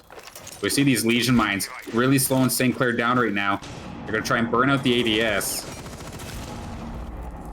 They still do have William, who could make this exothermic charge stick. And Hibana, that's going to be Rapid going down.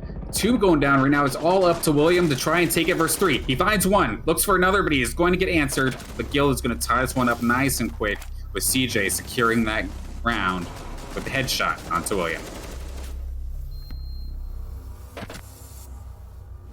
He got 1, but you could only take so many of them, and that's going to even things up nice and quick. It doesn't look like we have our dear Mr. Quibble just yet, so could possibly be a rehost here. We'll see if the teams call it out. So as of right now, if this does stick, we're going to the basement.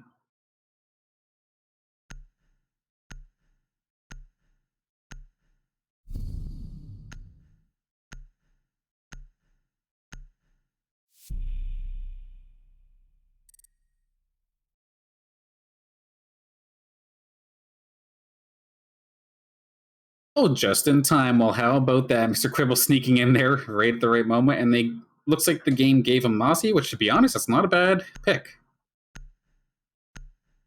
Good timing. Unfortunate seeing some of the McGill squads having some connection issues overall here today, but thankfully the delays have not been too bad.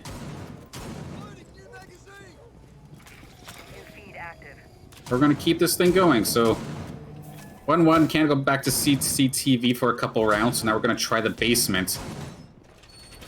And for the most part, I think here, for Clubhouse in general, that's kind of what you'll see, is the teams kind of bounce between the basement and CCTV as much as possible.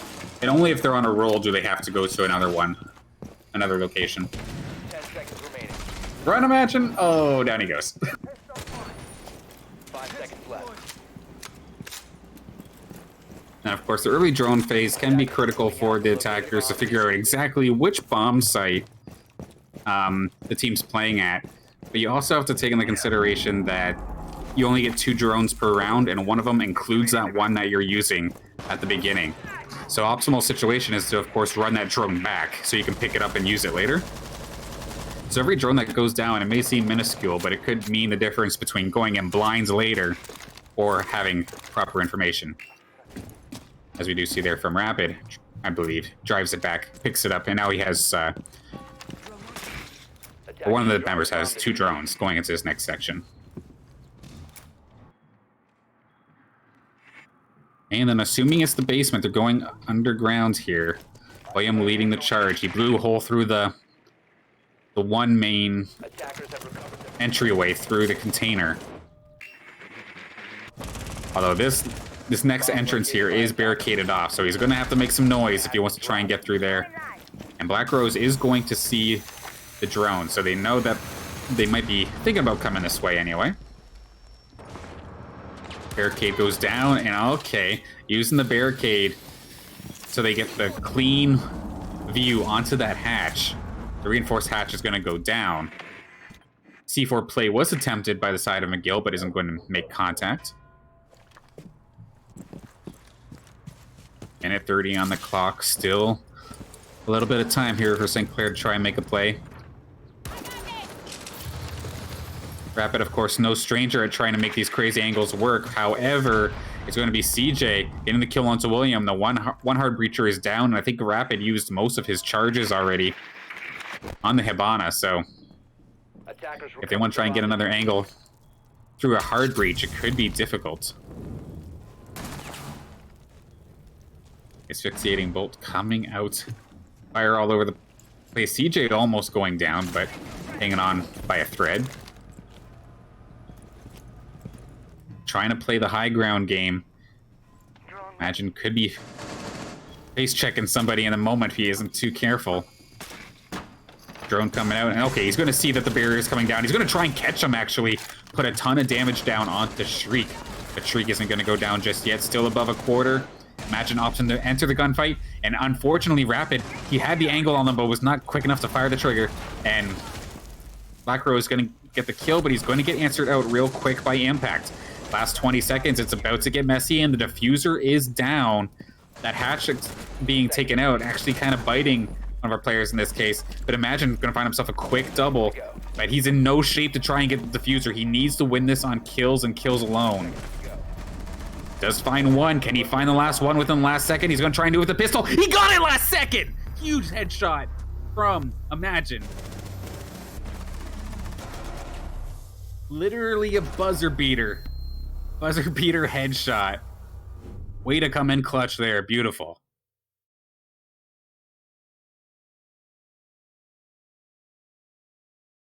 St. Clair seeming to win a lot of these rounds off the back of a clutch play or defuse at the very last like millisecond. It's actually kind of like, for me, pretty impressive on how often they manage to pull that off. Not seeming like a string of luck, but more so as in like an actual thing that they've practiced. Yeah, it's like we mentioned during the first round, where it's rather high risk, high reward kind of situations that they keep pulling themselves into. And they've clutched it a few times, but it has definitely bit them a few times as well. We're going to try the basement again. One more time here for McGill University. And instead of having a Jaeger, we're going to have the 6 pick over to the Pulse. And his heartbeat sensor, of course, allows him to see through the ceiling, see through walls, can detect the heartbeats of players nearby.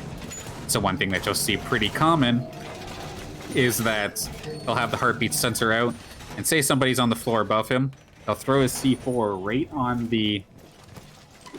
the roof above him and blow it up and try and snag himself a cheeky little kill or two. But just being able to even like make callouts for your team based off the locations that your heartbeat sensor picks out is essentially Pulse's name of the game here for Siege. 10 seconds left before insertion. 5 seconds. And then instead of the Bandit, we do see Alex playing mute this time. Out to locate a bomb and defuse. Drone and gadget denial, possibly. And then CJ looking to possibly make a play here. The bomb's on the first floor, on the basement, but he's looking to make a play here from the top floor. Catch anybody who may not be expecting someone to be on the top floor. And of course, him being able to stop detection from, or not being spotted from drones, can be pretty clutch.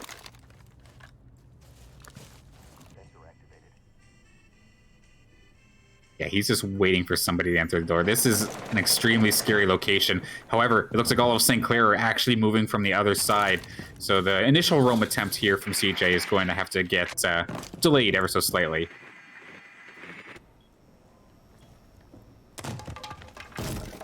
So in these early phases, St. Clair taking their time, getting the information they need before they can really take their moment and push in. Mm-hmm. Yeah, very rarely would you ever see a team just completely rush onto a point blind. It's definitely happened before, but it is a rare strategy, to say the least.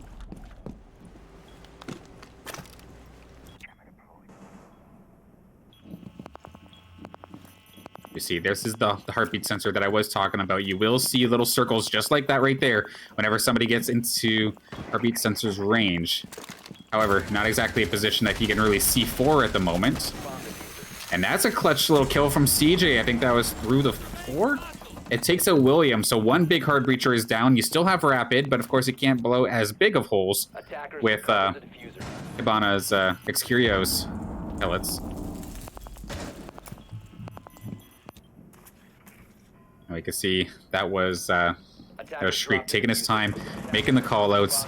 The defense is all rotating appropriately to make sure they have the angle on these entrances. CJ kind of in the background, just awaiting somebody to take a peek, possibly run behind them, snag themselves a kill or two. in between them shutting down these drones, either by killing them or these mute jammers. St. Clair don't exactly have the most intel going into this. And Imagine's going to try and make the play, and it is going to backfire. CJ right there waiting for that blitz, and answers accordingly. Two left for St. Clair, and I think he knows where they are. He's going to try the C4 play. Fires it off. Not going to make contact, however, with the St. Clair squad this time. 10 seconds. St. Clair has to deal with 4. Agent 2 is pretty far away. Rapid going to try and dive in. Does not take down the pulse. That's going to be a down diffuser. And there's no way that St. Clair is going to be able to take this round. McGill with a solid defense here in the basement.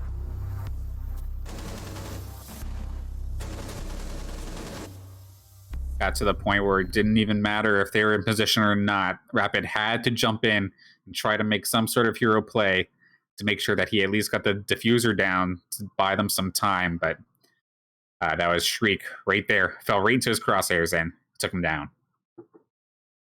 Look like we're going to move over to the second floor. Back to CCTV. Probably a relatively similar setup, except instead of the Wamai, we're going to see CJ take Vigil once again, unless something gets 6-picked over.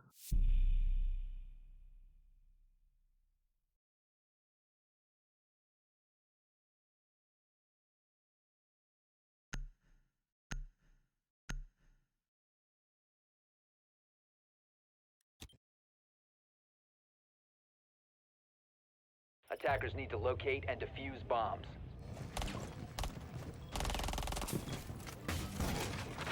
Yes, a very similar setup we'll probably see here from McGill. It's Shriek once again on the Bandit.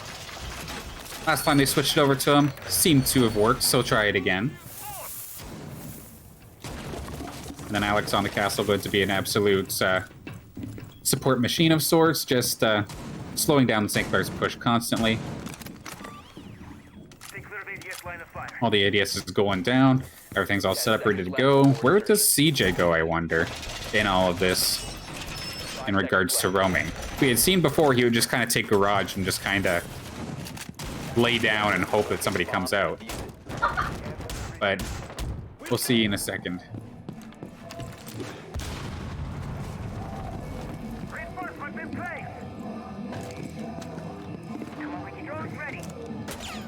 Okay, so he's just chilling out at the bar, it looks like. Gonna wait for St. Clair to come in and possibly make the flank up the stairs on them.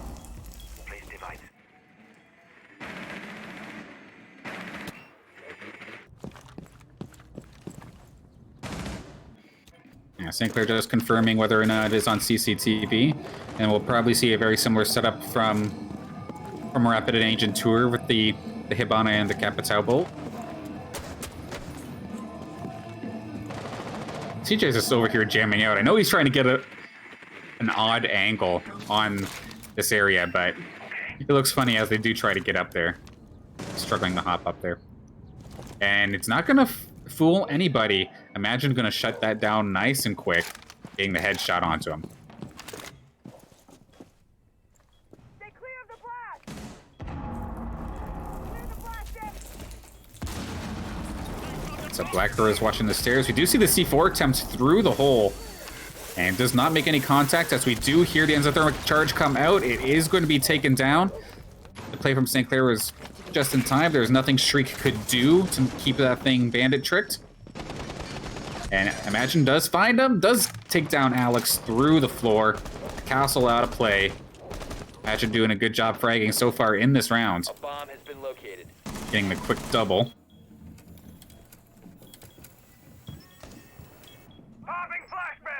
Just over a minute left in this round. Personally, I'm hoping to see St. Clair not wait till the last second. But we definitely know that's what they're prone to doing. And Rapid's going to be the first victim on the side of St. Clair, as Shriek is going to be able to take him down. Call loads coming down. You see those little red pings. Seeing, like, they know where the enemy is in this case, or where St. Clair is in this case.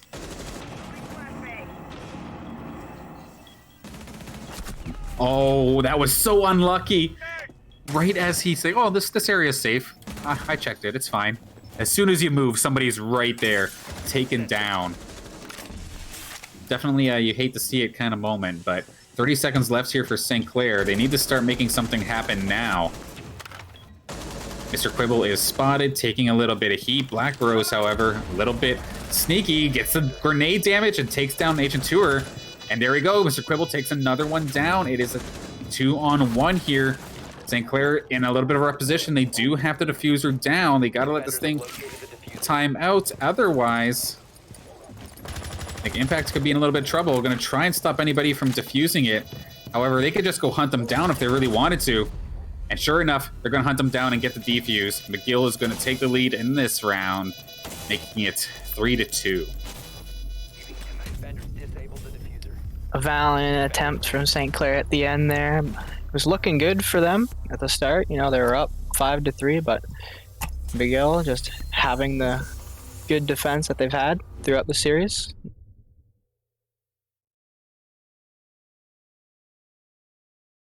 Absolutely. It even looked a little bit rough there for McGill when we had saw one player get taken down after he was hanging on to that angle for a long time. Looks away for 1 second, gets shot from it. But nicely done overall for McGill. This time we're going to a different second floor. We're not going to opt to the basements. We're going to go to the gym and the bedroom. We're going to see the one eye come out again. CJ looking like he's possibly done with the vigil picks for now, at least. Going to get the one eye for some additional grenade or utility denial. A Shriek was on Legion. Are they going to switch to something different? Oh, how did I not realize that Mira kind of slips through the ban phase today? All right, so Mira going to come out. Attackers need to locate and defuse as many bombs. Probably see how she works momentarily, but basically, for those who do not know, Mira has a one-way mirror that she can look through, and the team can look through from one side, and it's basically a wall on the other side. So you'll see right here, in the reinforced wall, places the mirror window. You can look out it, but you can't look from the outside.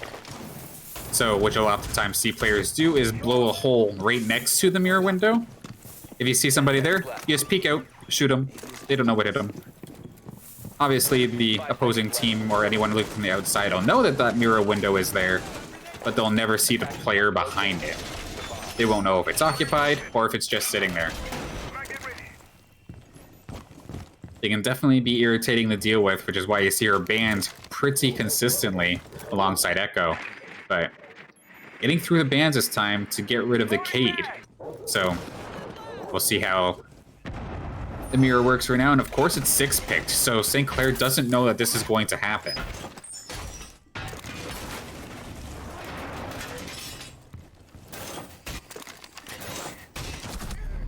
And of course, find at the right sideline. It could be deadly. However, it's going to be Imagine finding the first kill. Find CJ once again.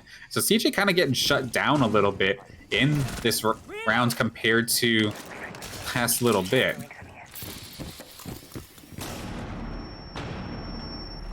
Oh my goodness, this poor Shriek. Not going to be able to play the game for a good couple seconds here. Just ate 3 flashbangs because apparently there was no ADSs or they were just completely taken out in that situation. I think they're playing around the window. Found Alex, peppering him down a little bit, just above halfway. Well, We're gonna walk right up and find somebody, but he's not gonna be able to win the fight. Impact shutting that down, finding the headshot. So far, so good. If you're here for St. Clair, we do have a minute 30 still, and there is 5v3 in their favor. Alex also with a little bit of damage, so this defense will probably be difficult, as I don't think the Mira exactly found the value that McGill was looking for. I'm just hoping, a little bit biased of course, but I'm hoping for St. Clair's case, they don't wait too long to try and get moving. We do see the Zofia breaching round essentially coming through to take care of that castle barricade, and Alex is going to find William, so the diffuser is down. Pings it out for his team, knows that it's down, so they can rotate appropriately to try and make sure that nobody from St. Clair can pick up that diffuser and win the round. Unfortunately, William going down is a huge loss. You see someone getting picked up as Rapid going to finish off Alex. He was a little bit low, but finally gets taken out. Black Rose spotted out by the drone before it goes down. It's up to Shriek and Black Rose to try and hold against 4. 20 seconds left. Diffuser is still down. We're going to see a C4 attempts coming out. It's going to find Rapid. Rapid goes down, however, so does the Bandit. That's going to be it as Amira also falls. Shriek taken down by Impact. Impact cleaning things up nicely on that Zofia.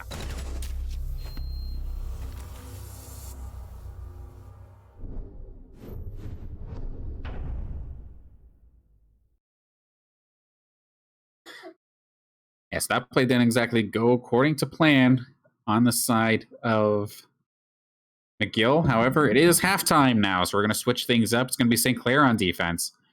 And we'll get to see what they decide to pull out. And seeing Imagine on the dock does not surprise me in the slightest, especially here on Clubhouse. If there's any map that he's comfortable at spawn peeking, at rushing somebody, I feel like Clubhouse would be that map, unless he does decide to 6-pick over to something. So I'm going to eat my words for now, but keep that in mind for later. Unless I get completely baited once again. This is why I try not to analyze before the characters or the operators are all actually selected. Okay, so he's going to make the switch over to Wamai, and then we're going to see the Nomad come out from Black Rose. Attackers need to locate and defuse Possibly any seeing bombs they can. Imagine hover over the dock. Maybe thinking, like, oh, maybe we should kind of cover our runouts, any sort of spawn peek attempts.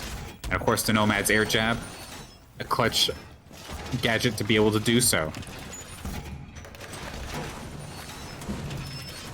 Yeah, so now Black Rose has picked the Nomad, but now there's not going to be anybody from St. Clair probably looking to make any of those the spawn peaky, run out kind of plays. Unless they decide to go ham with it anyway, but we'll see. We're going to see a very similar setup as St. Clair covers up CCTV for the first time. Attackers are moving And we got Mr. Quibble on the Capitao, and CJ is going to play the Habana. So we're probably going to see a very similar setup that St. Clair would do onto McGill's attack.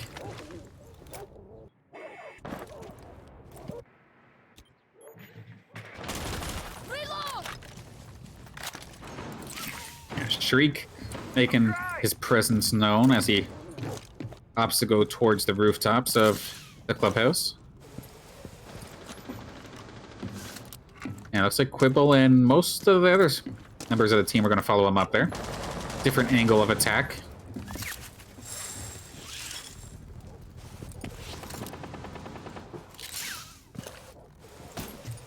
CJ's struggling with the rappel a little bit, but going to go to the rooftops as well. Impact was sitting there ready to bandit trick something, but it looks like McGill are not going to opt to actually go that route in the slightest.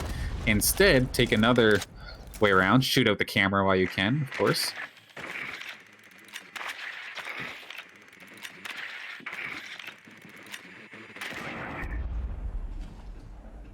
A bomb has been located. Impact's not having to move too far. He knows his job. He knows what he's there for. Sitting by that garage door.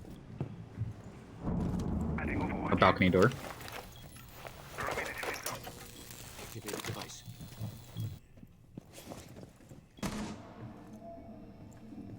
Rapid slowly creeping up the stairway here. Not going to find anybody just yet. But with a minute 20 on the clock, we're probably going to see McGill slowly but surely start making their way into the site. So you hear the Hibana charges coming out, and it's actually going to be Rapid, the first one going down. CJ cutting the cold streak, so to speak, finally getting a frag on for himself. Now is a good shot there from Shriek on the Zofia.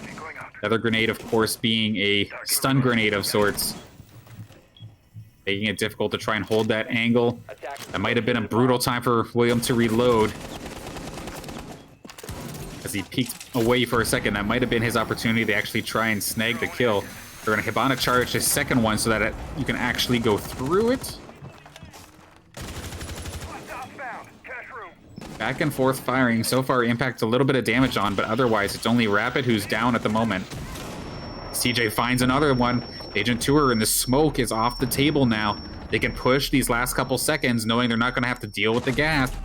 This is actually very brutal right now for St. Clair as everybody's getting swept up. It is all down to Imagine versus 5. He's going to find one. He's going to try and find a second, but it's not going to happen.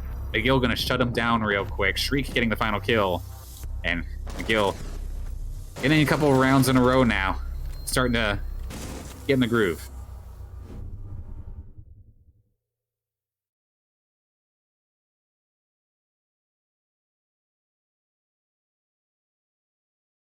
With that, they're going to be able to take the lead in this second game.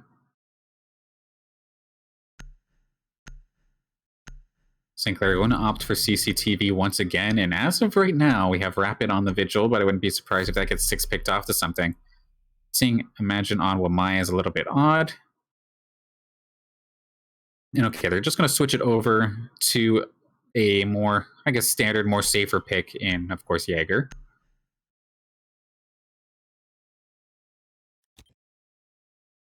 There's definitely a rough little chain of events there after that last minute for St. Clair's defense between Agent Tour got taken out, so there was no smokes available. But it got down to the point where I think it was like a 2-on-5 or 2-on-4 anyway. I think it was a 2-on-5. And let's be honest, you're not going to be able to outsmoke 5 people anyway, so unfortunate. Just so many people got picked off pretty quick once that 1 minute mark hit. See where St. Clair regroups and tries to take on this site again. 10 seconds left. Grenade now. ADS deployed and ready to go. 5 seconds remaining. Attacker's objective is to defuse a bomb. Think of the magnet as your lucky charm. We are protected. And then no changes on the side of McGill either, so we're probably going to see a very similar setup to what we were seeing before.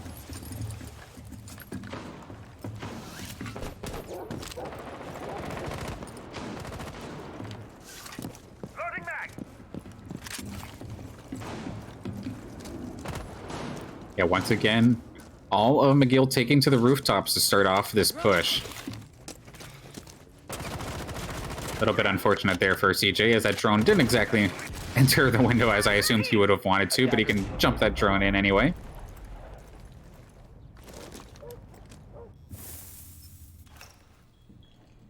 Attackers have dropped the bomb diffuser. Yeah, so I think that was Alex who was going through the barbed wire, which of course does make a lot of noise when you try to walk through that. Sinclair, or no, it wasn't Alex. Somebody else was on site.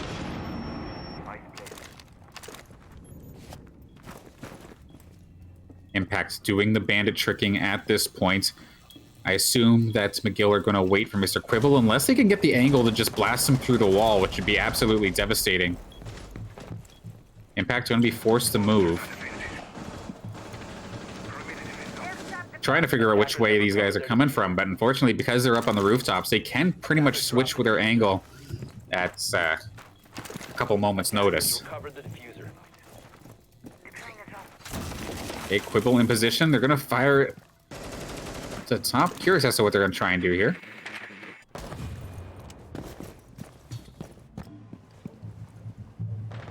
Rapid with quite the angle. In fact, he did see somebody drop down, I believe.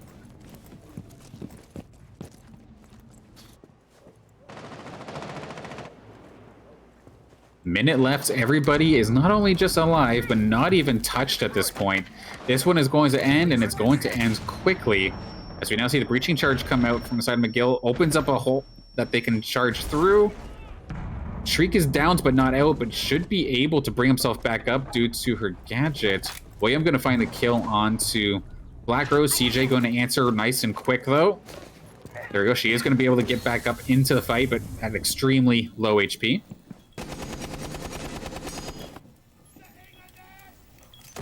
Oh, that was just out of range of that little peek hole on that shield. Imagine not going to know if the player is there. The gas on the low ground stopped any sort of players from coming up through the stairway. This one looking like it's going much more according to plan for St. Clair as of right now. McGill has to start moving. Imagine kind of in a tight spot. Doesn't have too many rounds left in this rifle. ADS is coming in clutch. Is somebody going to get in? They're not going to get there even in time. One other player goes down. I think Impact's got the kill. But it just gets timed out because every route was covered by St. Clair. I feel like that's kind of what that last round was supposed to look like when everything goes according to plan.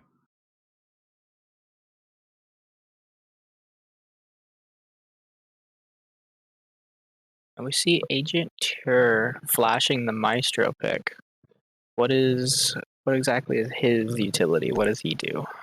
Yeah, so for Maestro, if it does go through, so he does have, I believe it's called the Evil Eye. So this thing is a shielded camera. However, if he wants to, he can open the camera up and it becomes a little mini turret. You can destroy it while it's shooting, but if it is shielded, you can't destroy it unless you use a grenade or you have something like a sledge that can like knock it off the wall.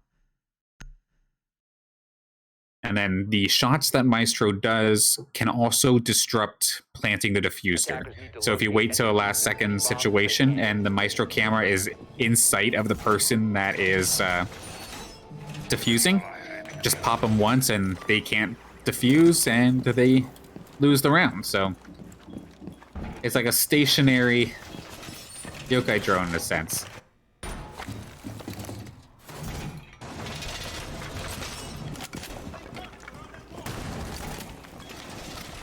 I guess another way to kind of think about it is imagine if Cypher from Valorant's camera had a shield in front of it unless it's shot.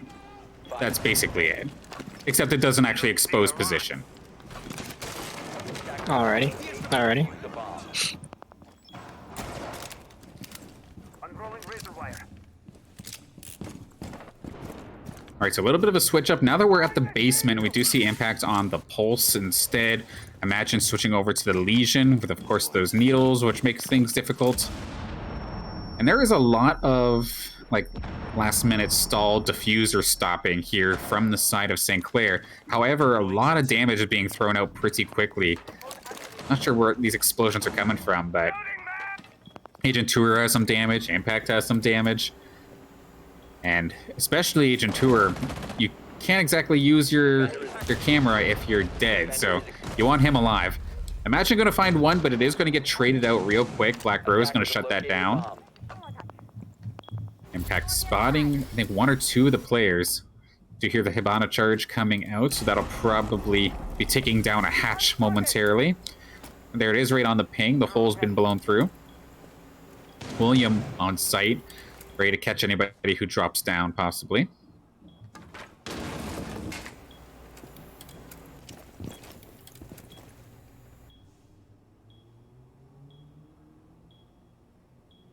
A little bit taking their time. We still see CJ on the buck, rocking the shotgun to blow through the floor.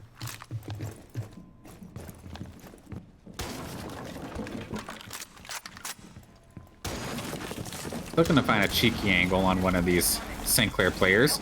Catch some feet.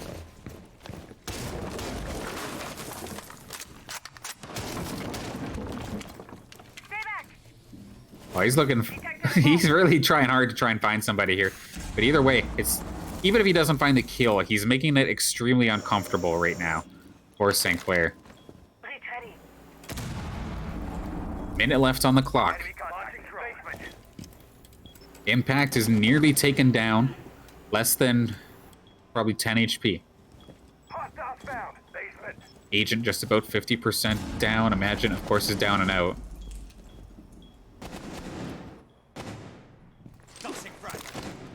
When do we see McGill make their move? It looks like CJ's going to be the first one to start trying. He's going to find himself a double. Takes down Agent and Impact. You still have Rapid. He is playing on the smoke. His tried and true character has the shotgun or the submachine gun ready and those smoke grenades ready. Still has all three on board, but it doesn't matter. He's going to be taken down before he can even use it. CJ on a roll, and there we go. Takes down William. Black Rose is going to seal the deal here for this round. McGill going to increase their lead.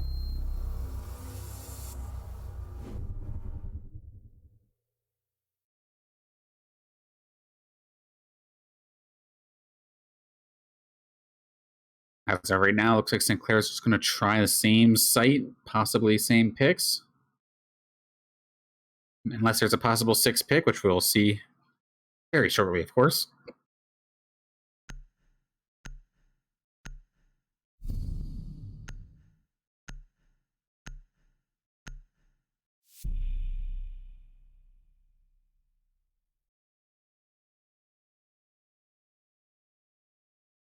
All right, just waiting to see if we happen to see any sort of 6 pick, a relatively similar composition. And we see the IQ come out here from Shriek.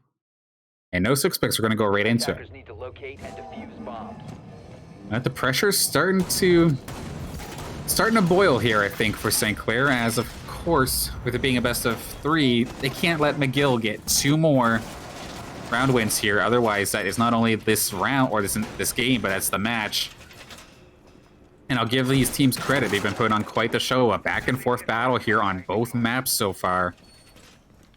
Let's hope that St. Clair can turn this round in their favor. That way, the dream's not dead, so to speak. 10 seconds left before insertion. For sure. With playoffs being on the line, you know, both these teams are really wanting to win this match, and especially for St. Clair, like, being down at this point can perhaps be a little demoralizing, or maybe they're losing some confidence at this point, but hopefully they stick through it. You know, these guys have probably been, you know, they've been playing all season, probably used to it. Yeah, absolutely. And of course, not 100% sure of St. Clair's current positioning in regards to the playoffs, but you could always wonder, especially since matches count by like game wins. So if it was a 2-1, for example, even if you still lose, you still at least get a point, right? But if they do happen to get 2-0'd, it could be the difference between either seeding or possibly missing the playoffs entirely, depending on what their current position is. By attackers. And there we go. As we see Shriek on the IQ being able to not only point out the gadgets, but since one of the St. Clair players happened to have been checking a camera, she could try and fight this, and she really tried hard, but Shriek is going to go down. I don't think the St. Clair players know that she is in fact down and out. Unfortunate. You hate to see it. I still had a couple of Legion Mines available, though, so at least puts it on the point. So if someone tries to do one of those last-second pushes and hits one of those things, they are screwed. Shriek is going to get picked up, probably. It's a bit of a rough spot, actually, though, because it is walking above some broken floor. It does move over to the hatch, but Shriek does get eliminated. Agent 2 finding the kill onto that one. You better be careful, though, because there's way more where that came from. As he's going to start getting peppered. Probably doesn't realize by who or where from at this point. But they're coming from above on him.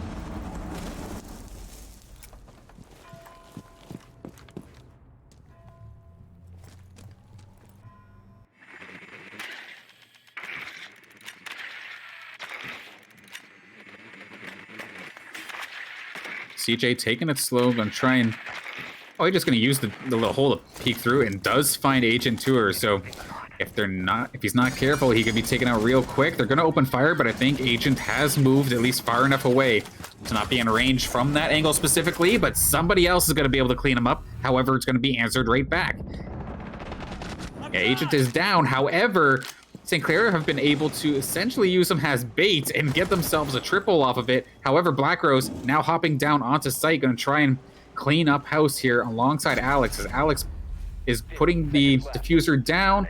2-on-2, except one of them was down, I thought. Nope, does go down. Rapid against the world. Agent Tour is the one who's down and out. That's what was happening. So it may say 2-on-2, but really it's a 1-on-2 in this situation. Rapid going to have to try and clutch. Now, Agent still being on the ground is a form of, I guess, intel in itself. And he drops down. Rapid's going to be able to find one. Can he find the other? Unless he can just try and smoke him out. However, the smoke did not get the angle that he had wanted. He actually got him, though. Just waited for him. He started defusing, baited it out, and he should be able to make this defuse with seconds to spare. Rapid clutching it up, using his utility wisely. and a nice couple baits to lure the players from McGill University out. Just take them down one-on-one. And it was so clutch that he was able to win that initial gunfight when he dropped through the hatch. To win that one made things so much easier for him.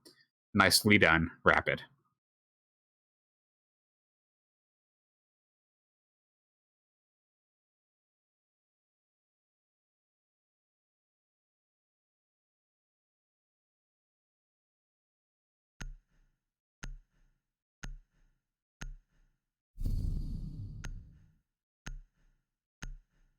Back up to CCTV for this one. Where are we going to see any switches, if anything? This might be a little bit odd. So the switch over, of course St. Clair doesn't know it's the switch over to the Habana, but normally you want that Capitao to flush out the bandits on the reinforced walls. However, they now no longer have that. So in theory, those reinforced walls from St. Clair should be completely untouched. This is the first time, of course, we're going to see Sledge coming out. So CJ, assuming that they're probably going to run into another Maestro and just use a sledgehammer on the camera when it comes out and completely destroy it.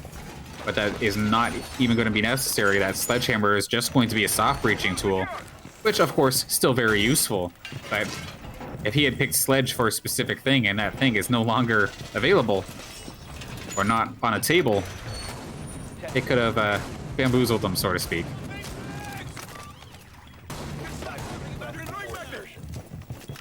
Magnet activate. Adding some protection from grenades. Okay, so if someone tries to come from garage, there is not a nade in the world that is getting through that. There's 2 ADSs, there's 2 of Omai's discs. It's going to be completely shut down. Device positioned. Of course, Rapid's tried and true to smoke with the shotgun. Gonna try and find the closest angle possible to hold on to. And Imagine's actually in a pretty decent position if they get a little bit cheeky with the usual hole here. Imagine might be able to find himself a quick kill.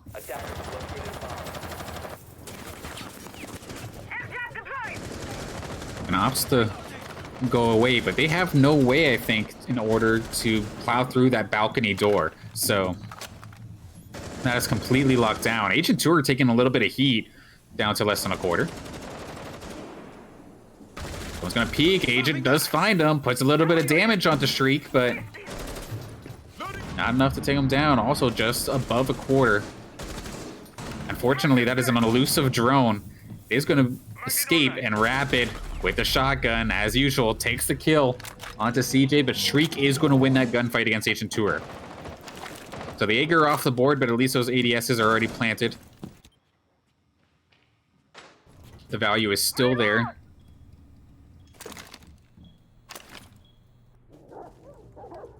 If anybody comes up that stairway, they are going to get completely blasted. Rapid, ready and waiting. And the rest of the St. Clair squad, either up on the garage rafters, as we saw Imagine was, or pretty close, if not on the site itself. This is going to be a hard one, I think, for McGill to actually breach through. Gonna try to get something from above, but that is actually Shriek who's going to go down. Where did that shot come from? Imagine taking him down there. So it's down to Black Rose, Alex, and Mr. Quibble to try and get something going. With 40 seconds left on the clock, they do spot, I think it's Imagine up on the rafters, but he's going to win that gunfight, even though he was the one who got jumped on. Imagine gets the headshots, and that player is down. Quibble's down. 4-2, and we still have the smoke grenades, and this is going to be a little bit difficult. Like I was saying, for McGill, Black Rose is going to look to start making the move.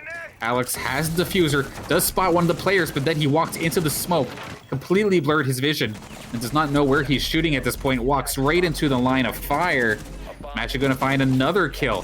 One more left. Can Black Rose make the play with 5 seconds left? 5 seconds to go. Getting peppered at, but going to just eat smoke. And St. Clair going to win round number 11. And they're either going to take this game or we're going to overtime.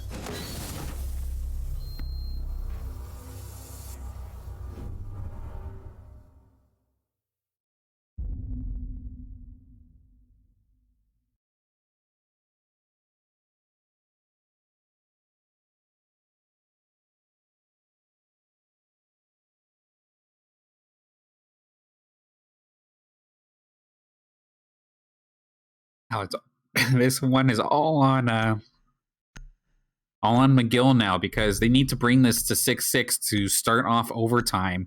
If we do get to that point, it is then first to 8, and like the rounds will switch. I think it's like either every round or every 2 rounds it switches from attack to defense. So definitely gets messy if it gets to that point.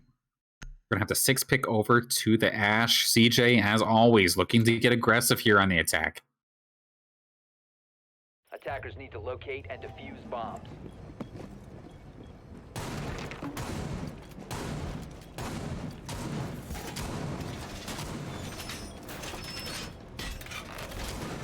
St. Clair now being on the match point on their end on this map, taking a very if it ain't broke, don't fix it approach, playing some fairly similar picks to what they have been running for the last few rounds. While McGill opting to change it up as what they've been trying to run, just hasn't been working out too much for them. We saw Twitch 10 seconds left. come out this round. Okay, yeah. That is a good call out. I didn't even realize, but I think this is the first time we've seen Twitch today. And then in regards to Twitch, like her main gadget is basically her drone gets replaced. Instead of getting like 2 regular drones, her drone can shoot little shock bolts. So it can go through. You can take a player if you want. It's kind of funny if you do that, but it can go around. It can shoot a camera. It can shoot traps. It can like just destroy utility. It's a very useful drone to have, and each one of those Twitch drones are extremely valuable. Not to mention also that Twitch has, I think, what is being called one of, if not the best assault rifle or best gun in the game. So I'm surprised that it's only the first time we're seeing her in regards to this matchup. Black Rose, of course, picking her up.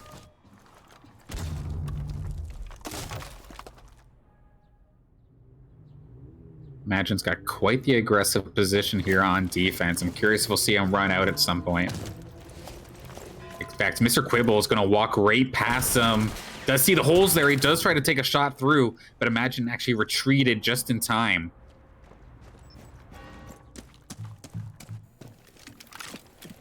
A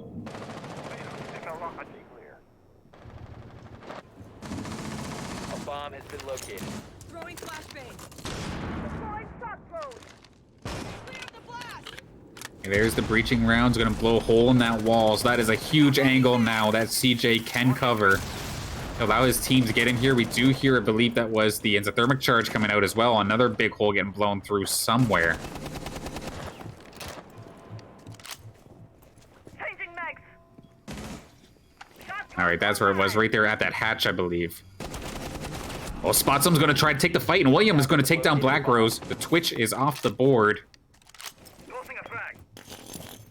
And grenade getting through. No ADSs at that location. William going to take a little bit of damage, but Rapid is going to find a kill onto CJ. And the ADS does stop the grenades launched out of Shriek's gun as well. So it shuts down that utility. And now we're at a 5-on-2. It's up to Shriek and Mr. Quibble to either tie this up or we're going to a game number 3. Diffuser's down. Oh, the disrespectful hammer shot. Let's go. Attackers recovered the diffuser. That's like a Sledge Main's dream right there. With 20 seconds left, the smokes are now coming out. It's Agent Tour with them right now. I think he's got one more available. It's a Shriek gonna try and fake, but he is gonna get caught up in the crossfire. He's not gonna be able to find anybody. One more player. Where's Mr. Quibble? Mr. Quibble's down. St. Clair going to bring this over to game number 3.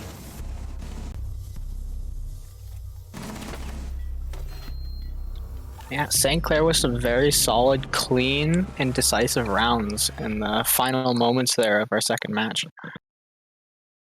Absolutely, and it was they picked the right time to come around. It took their defense a couple rounds to pick up steam, so to speak, but made it work in the best time possible. So now they're going to move this over to game number 3, which, if I do believe, is supposed to be Consulate, which is a map, of course, I definitely enjoy, as it's one of the ones on the newbie playlist. Not to call myself out, but it is what it is. But now St. Clair, or rather both teams on the board with one win here in this matchup to put towards their playoff rankings and for their playoff dreams. Do you have any last thoughts on that matchup? One thing I think it looks a lot more prepared for that map, at least.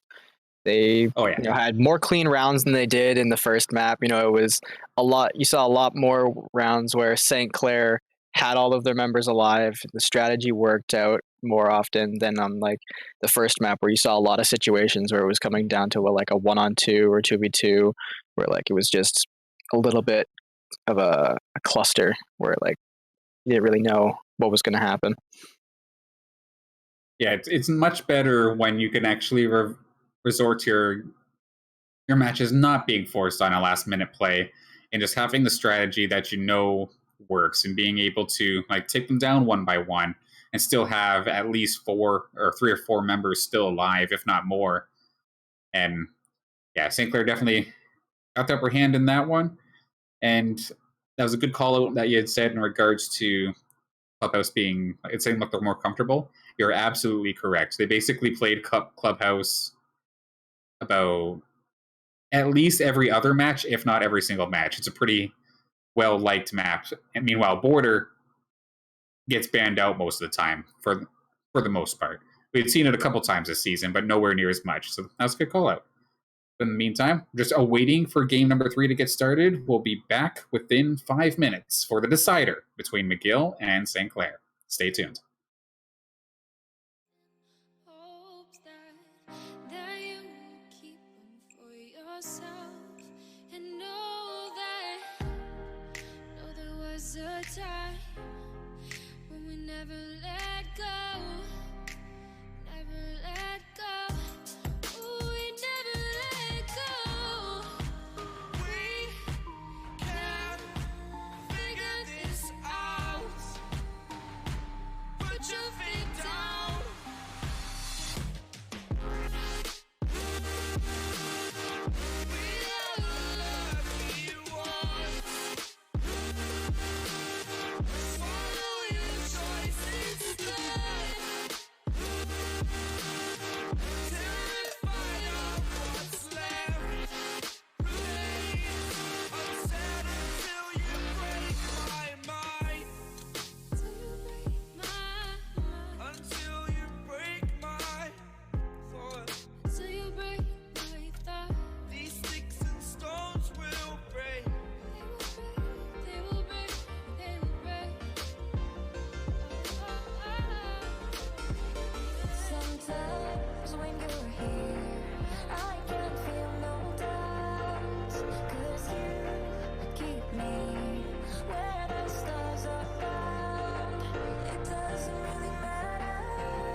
here with me now.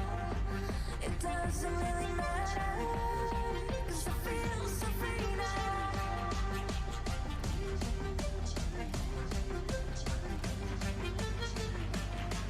It doesn't really matter.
And welcome back, everybody. We're going into Game 3 here, the deciding match for the final game of this season for St. Clair and McGill as we get into the banning phase.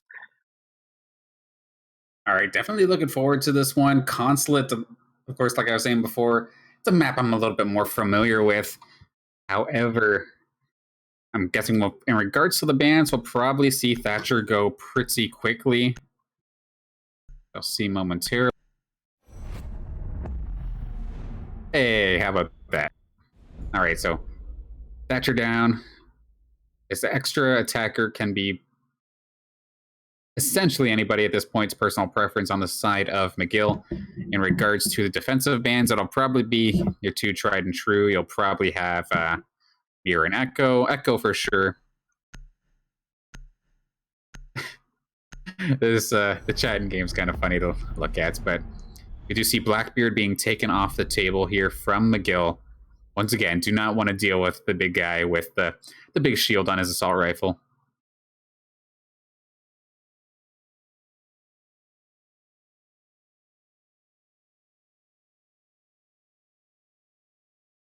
I'll give these two teams credit. We've had a fantastic showing from both sides. McGill able to take game one in the 7-5 results. St. Clair going to bring game two, the clubhouse game, to 7-5. A back and forth battle. And I absolutely love the fact that this is essentially our season finale for the open division. Can't end off in any better way. I mean, it could if we end up in playoffs, but you know what I mean. So Echo for sure off the table once again, and then we are going to see Valkyrie actually get taken off as the other defense operator. Now, of course, normally you would think that, okay, she just has cameras, so she's just defensive and gives out information, right? Not right in the slightest. You fire off those cameras in certain locations, and Valkyrie could be the one doing the diving, doing the spawn peeking. Especially in a couple of these locations, they're wide open, perfect for it. So taking the Valkyrie off is a rather safe ban from the side. I believe that was from St. Clair.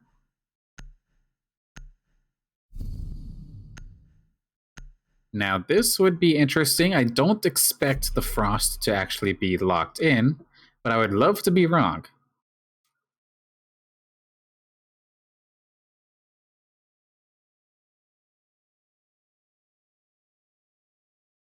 And I got excited for a very second there when Mr. Quibble was hovering the Dokkaebi, but looks like it's going to be switched over to the Nomad. Defenders, protect your bombs from being defused by attackers.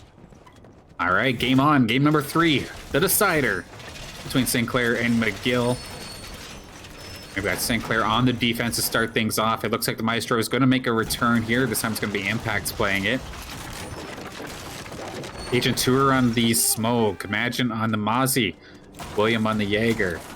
And then Rapid for the first time today, picking up the Vigil. Maybe he's the one looking for the cheeky plays. You can stop worrying about grenades now. Meanwhile, on the side of McGill, we do have Shriek, we have Black Rose, Alex, CJ, and Mr. Quibble. Running a similar composition to what they were running in the other attacking rounds.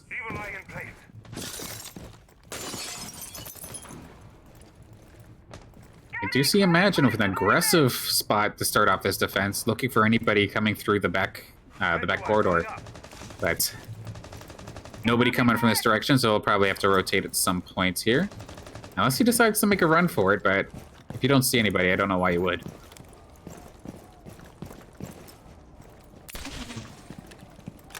They're jabbing under the garage, but that was not being held in the basement, so they should be able to rotate, look elsewhere, of course. This one's being held up on the top floor. A little bit of a harder location to try and break into. There's a good handful of entrances to get up there, but they're all narrow stairways or narrow doorways that can be exposed quickly, and it's going to be CJ going down, William finding the first kill. The IQ off the table means no more detection for gadgets, so everything from the ADSs to like Mossy Pests can all be safe and will get their full value unless manually destroyed.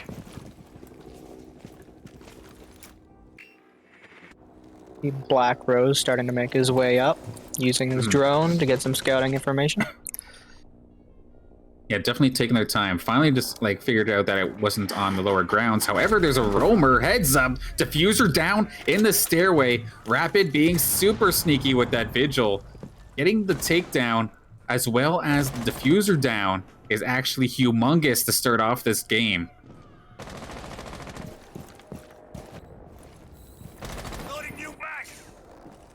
So McGill basically put on pause until they can actually get this thing safely. However, they may not exactly have the angle on the lower ground to even spot out Rapid. Try to bait him out a little bit. Black Rose trying to get cheeky, of course, with that buck. He's going to try and make a swing for it, and there again, Rapid having the sights and wins the gunfight. Takes Black Rose down. 40 seconds left on the clock, and that diffuser is still not in the hands of anybody on McGill's side. Very well could see ourselves a flawless to start things off here for St. Clair, and there's no way, or no better way to start off something like that. You see William getting a little bit aggressive, going to try and beat someone out in the administration office, and there is going to be another kill for him as he takes down Mr. Quibble. Shriek is going to try and make a play here, though. Does have the breaching charge ready and waiting, but does not find Rapid. Rapid finds him. Flawless round for St. Clair.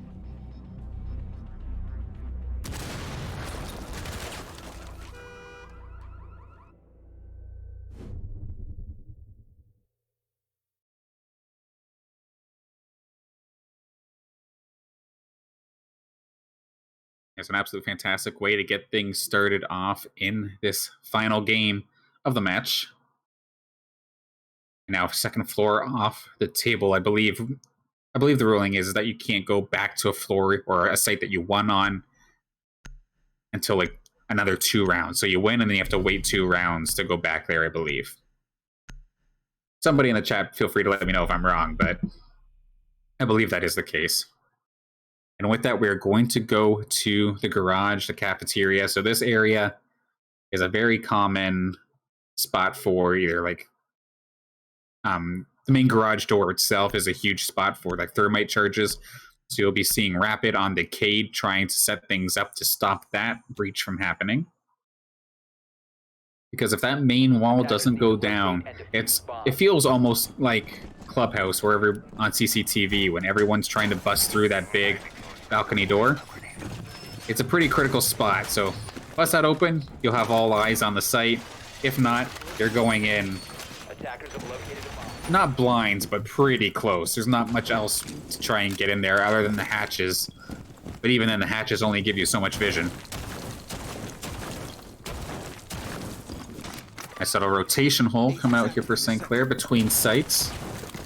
Who needs a doorway when you could just make your own? 5 seconds.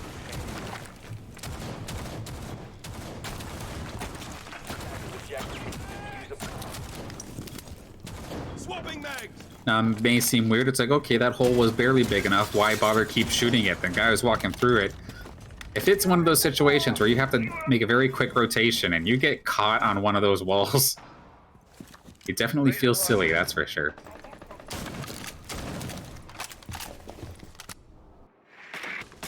And imagine using the Mozzie as a roamer, sitting there up on the second floor, going through the floor to try and see if you can make any picks.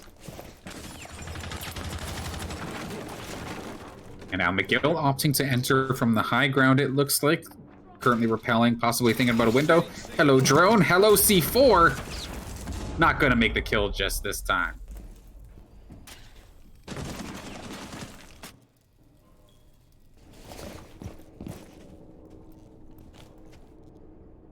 Launching drone. Of course, just gonna piss that one out, so that drone is now Imagines. Targets detected. First floor. Slow start here for this second round. I think they're all holding their positions, but finally, it looks like Black Rose is going to try and make the breach in. Looks like the Quibble was right there as well. Do have McQuibble on the sledge. And actually, that's a nice little pick there from CJ, finally taking down Imagine. The roaming presence is gone for the most part. William is still there, however, he's going to use these hatches as a bit of an escape route. However, again, runs right in the CJ. Roaming presence eliminated. Now it's just up to the guys in the back. Can they hang on to this site by themselves? Rapid doing a good start. That's Mr. Quibble down. The sledge, the big hammer, is out of the picture. Gonna be a little bit more difficult to try and get through the floor. But meanwhile, battle through the floor is not gonna be won by Rapid this time. CJ getting himself a triple here in this round. Still got Agent Tour and Impact left. Definitely two of the operators, two of the players that I definitely love to have now that it's down to these final second situations. You will probably start seeing the smokes come out from Agent Tour at any moment to try and delay. Sure enough, I think that was one that just got set off as we speak. Still has one more left on his person, but does get taken down. Shot in the knee and taken out. Quadra kill currently for CJ. Possible ace opportunity. Impact. Where in the world is he going to try and move? He's not going to be able to make the move. And Black Rose going to deny the ace, but secure the round here for McGill. Right through the car window.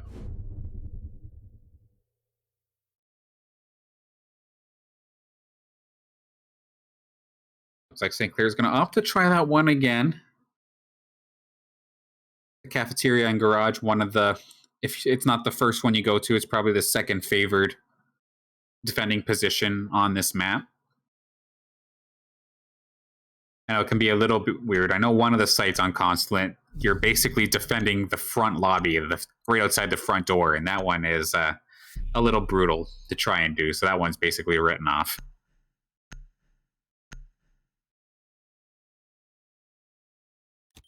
Similar setup on both sides. Let's see what kind of adjustments St. Clair will make. Try and make this this basement defense successful.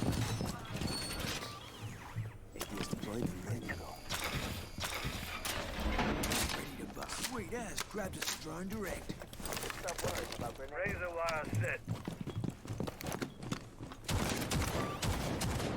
So one big thing in that second round was that both the roamers, both William and I believe it was Imagine, unfortunately did not find value in their roams. They didn't find any kills. They got taken out essentially for free. In fact, they got taken out by the same guy. CJ was able to take care of that one both times. So, gotta see if they can either make the adjustments, maybe have one more guy stay back, or change where you're roaming.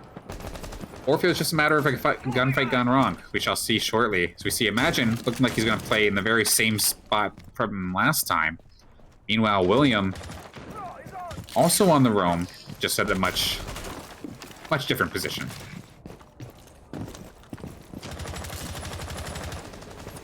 Low key, if I had $1 for every drone that missed its hole today, I'd probably have $10. Oh, bit of a trade here. Imagine gonna get the worst of it, however. Nice shot there from Shriek. Headshot going to secure the gunfight in that second floor. At least that first section is completely safe. We still have William here on the administration office to try and do some additional roaming work. Meanwhile, everyone else from St. Clair are currently at the bomb location.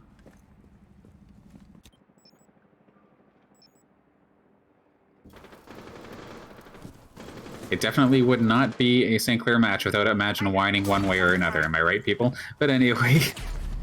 Oh, unfortunate there for our dear William. Gets taken down.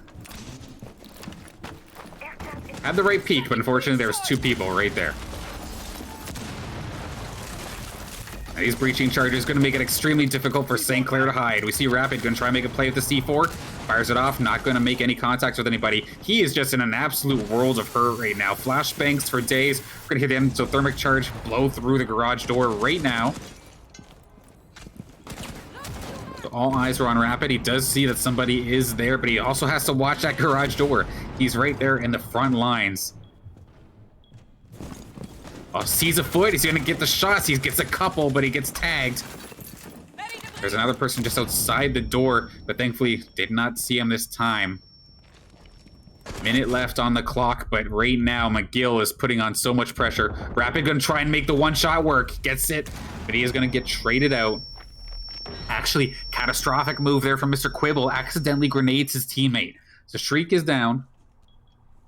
3-on-2 situation. CJ a little bit wounded, but not badly.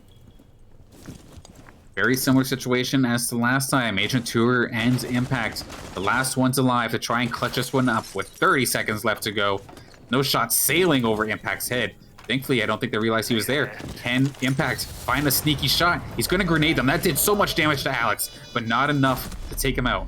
He is going to get traded out. CJ finding the kill. 1 on 3. One of the players from the side of McGill were pinged out. See how Agent Tour tries to make this play. He is getting pressured on, that's for sure, and there's somebody from above as well. It looks like McGill have pretty much all angles covered on this. They would have to slip up big time to drop this, and sure enough, it's going to be CJ from above, taking down Agent Tour to secure themselves their second round win here on the basement.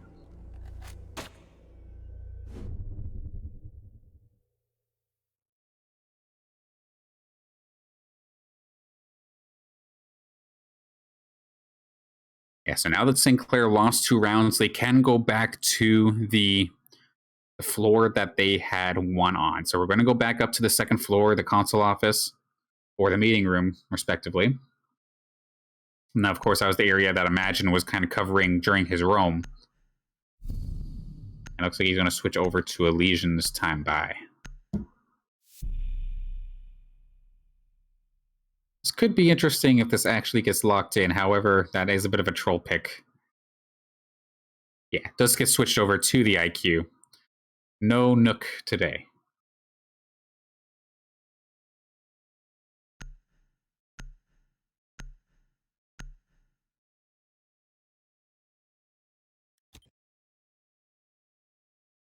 Defenders, protect your bombs from being defused by attackers.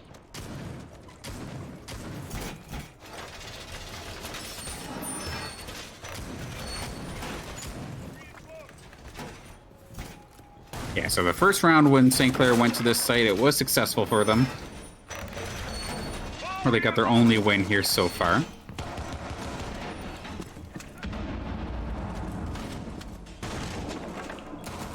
And then I assume if you're on the side of McGill, once you get to the point where you've won 2 in a row, you probably expect that it's going to come back to this site. So I'm sure they've gotten a little bit of extra time to try and think to themselves, what do they want to change up? What do they want to execute differently here on this push?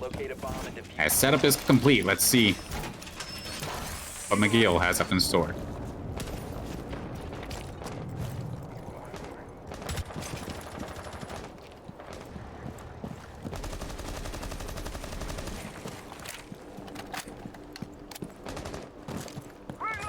Hey, you can see CJ was already pre-firing the top floor, so he assumes that that's where they're going.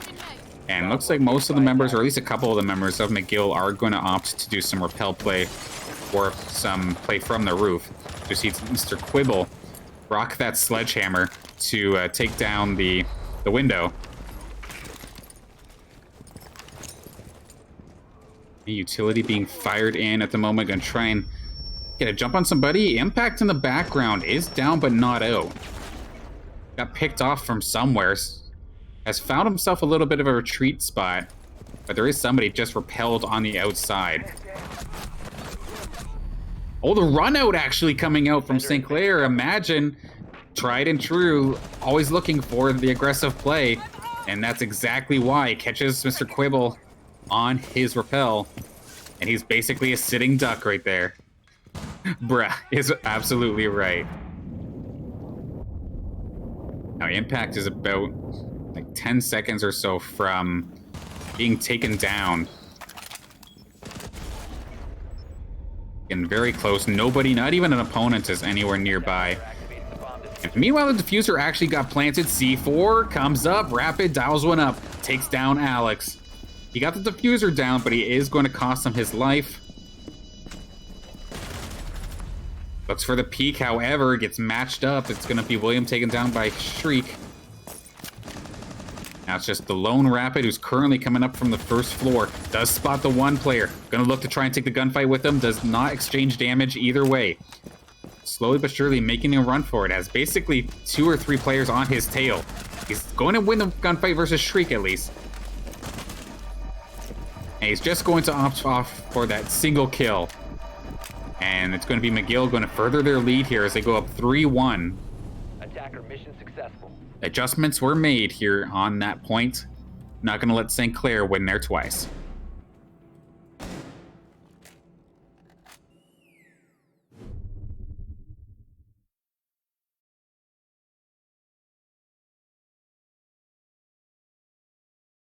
Now, of course, since St. Clair lost there, they can go back there if they want to try things again right away.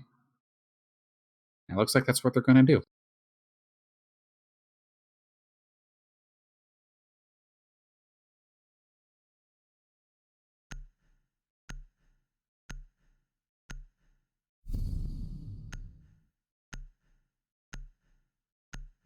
So imagine on the Vigil, of course, with his aggressive play would not surprise me. However, seeing something 6'd over would not surprise me either.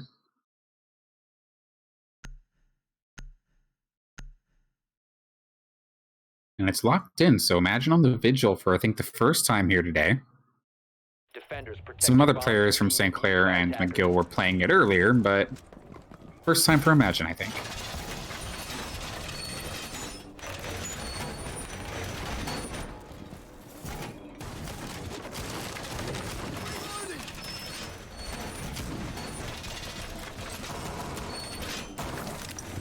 Razor wire is deployed.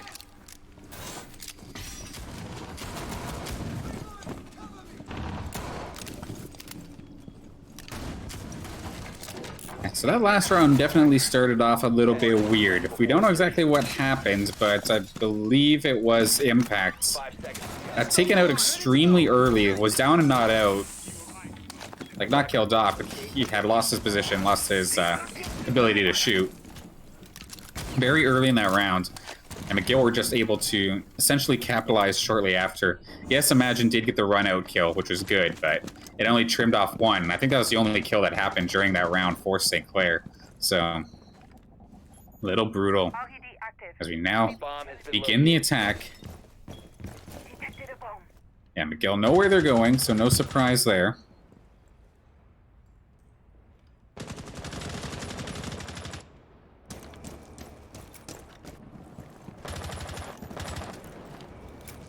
Mixing it up a little bit between the roof and the front door, it looks like. You have to be careful. You can rappel down from those windows, but it is definitely ill-advised. You're an absolute sitting duck if you try that.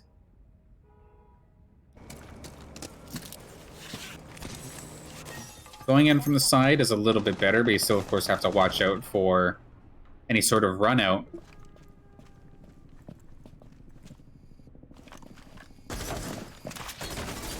Oh, hello there, drone.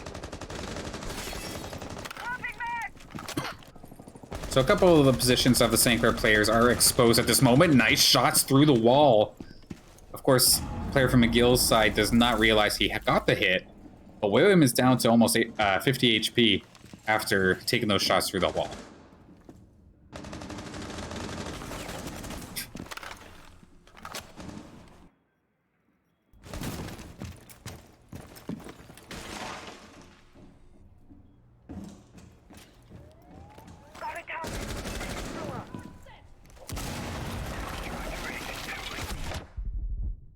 And William's going to actually be able to win that fight. So Shriek is off the point. Can he find himself another? He is going to get tagged out right away. So does get traded out. Alex going to make sure that gets secured.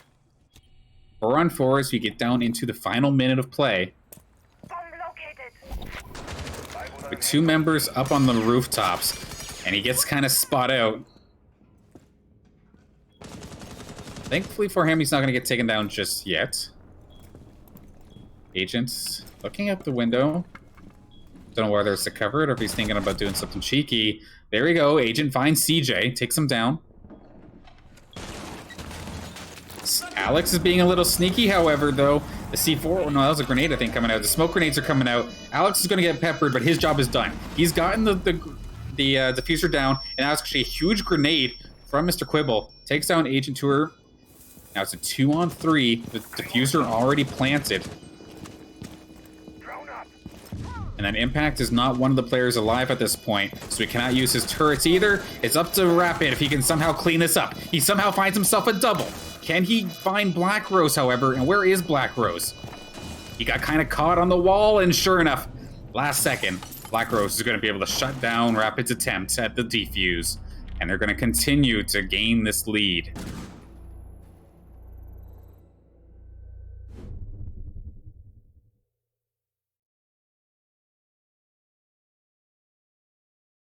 A little bit of a rough roll here for St. Clair.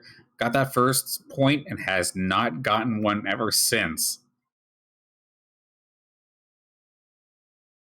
Yeah, they definitely don't look as clean as they did on the last map. They made their strat work out in this spot. The first rounds, where they did get that initial 1-round win, but with McGill just seeming to have the counter to it, just every single time they try it now, it might be time that they try to change things up a little bit. Absolutely, of course. Protect your bombs from being defused Of course, by changing it up, whether it be like operator or the site itself, feels like St. Clair's kind of in a pickle because it feels like these are operators that they're kind of comfortable on, and then they know that they're having a hard time holding the basement, which is the next most comfortable site on this map in general. So if they know they lose here on the top floor, but they also know they lose at the other one, do they want to opt for one of the lesser sought after areas? It's a bit of a rough choice. Of course, they're gonna have to like change things up as to their positioning in general, because like you were saying, something needs to happen, and they only have a couple more rounds to do it here on defense. Otherwise, they're gonna have to really rely on their attack side.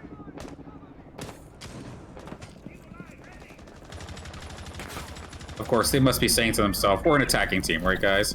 But You can pep yourself up so much, but to rely so heavily on one side is definitely scary. You don't want to force yourself to be essentially flawless.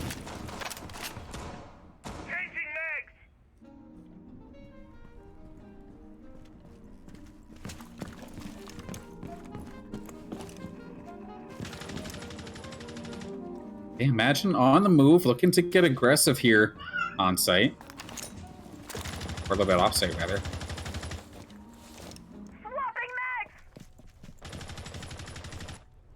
It's definitely unusual to see only one kill Bomb has been located. onto Imagine as of like this late into the round. But I know CJ and the rest of the McGill squad seem to have his number these last couple rounds. Okay, grenade, gonna look for someone peeking. There we go, Imagine finds Mr. Quibble for the second time on the run out. Nice quick breach there from Imagine.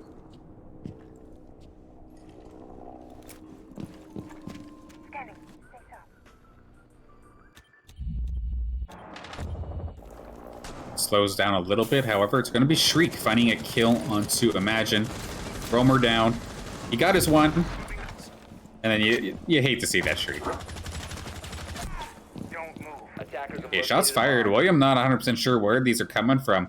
Gonna rotate over to the administration office, but if he's not careful, he's gonna walk into two. Does find one as he's down to half HP. Minute left on the clock here. We'll see McGill start making their push probably around the 50-second mark. It's what they've been doing for the most part. William gonna try and get aggressive, but he's gonna duck right back in after seeing nobody. Of course, when you run out as a defender, your location is pinged and shown to the attacking team. So you can't just... It obviously prevents just staying out there for too long. So with that, they should have at least a rough idea where William is. He's down to literally 1 HP at this point. How this guy is still alive is beyond me. 30 seconds now on the clock. This is going to let Agent Tour start firing out the smokes. Delay these as much as possible, but we've seen Alex before not care about the smokes in the slightest. He doesn't mind going down as long as he gets the diffuser off, and then he lets the rest of the crew clean up. One more player down, traded out. Impact gets taken down by CJ, but CJ gets taken down by Agent. Agent finds himself a double, but there's a guy from the window. It's going to be Black Rose. Diffuser goes down. Alex once again gets the job done. Oh god, that looked painful. William goes down, banks his head off the door frame. But Black Rose is going to get the kill and does find Rapid as well. It's a 5-1 lead now for McGill University.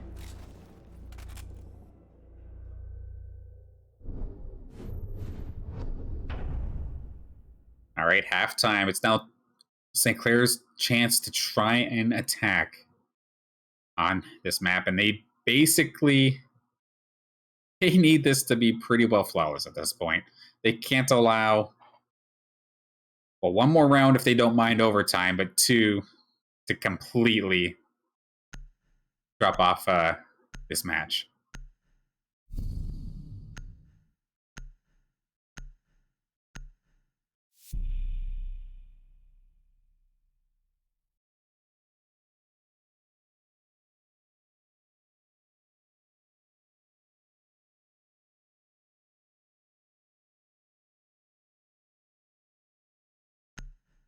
See a possible 6-pick coming out here from Imagine was currently hovering the buck, and this is the first time that we're going to see Jackal in play. Surprisingly, you usually see him as a attacker ban sometimes, but was left on the table, and Imagine is going to try and make this work.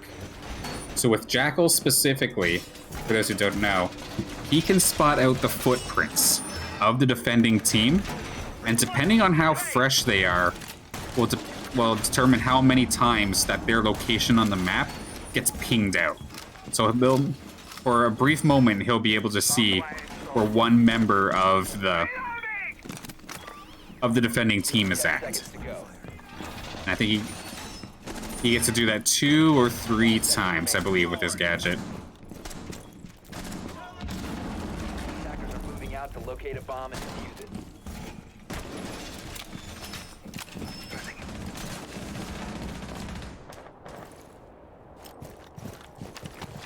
Now, the big thing with, of course, jackals, of course, by spotting out the footprints, if somebody's roaming, they're more than likely to be the ones traveling in easy access areas, like the latest, so their footprints will be the freshest. And what is Agent trying to do? Oh, is he trying to get up high? What on earth is this angle? He's wiggling. He's trying to get up there. But it's definitely a struggle and a half, it looks like right now, as the barricade is not his friend in this case. Oh. Everybody else is up there, but unfortunately Agent couldn't quite get up there. But silly moment aside, finally starting to slowly but surely get to the site. Attackers have located a bomb. Airtrap ready.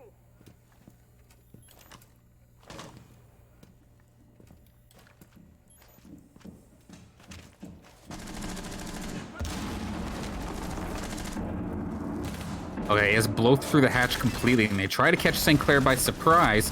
William's going to be the one taking some heat, though. He's got to kind of get stuck behind this pillar or win the gunfight. Otherwise, he might not be able to move in the slightest.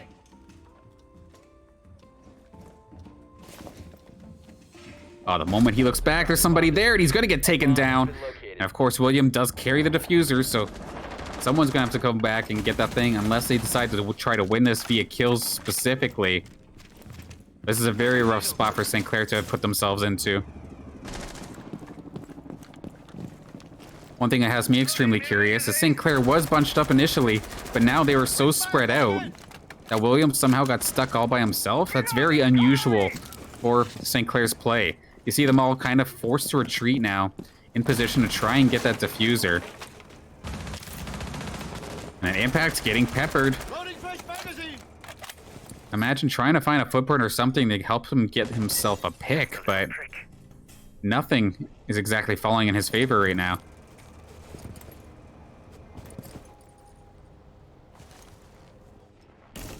With 30 seconds on the clock and the diffuser not in the hands of St. Clair, this one is either extremely difficult or almost impossible. They're going to try it though, but Mr. Quibble going to shut down Imagine. Rapid is on top as well. He's on the second floor trying to find himself some kills. Member is down. That's Rapid down. However, traded out. 7 seconds left. Can they try to clean everything up? Yes, somehow plow through 3. That ain't gonna happen. Smoke's gonna hide behind his smoke. And McGill are one more round away from winning this matchup here tonight.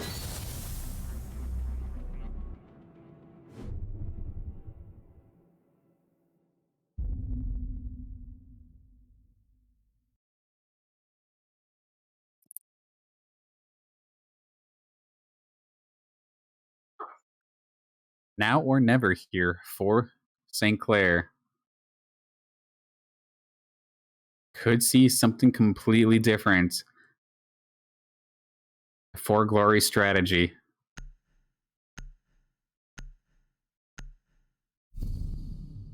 All right, definitely different as of this moment. Just gotta see if it gets locked in. This would be our first time seeing Lion in the matchup today.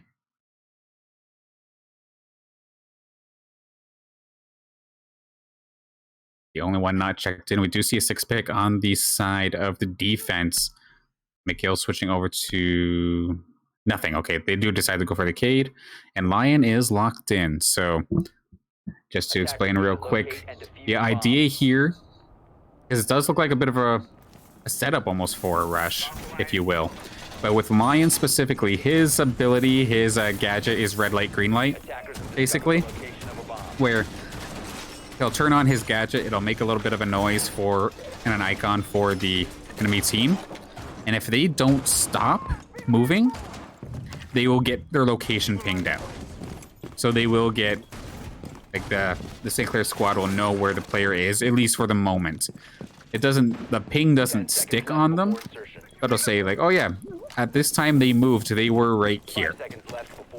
And it can be a little bit irritating to deal with, especially if they're doing a rush strategy where you have to rotate instantly.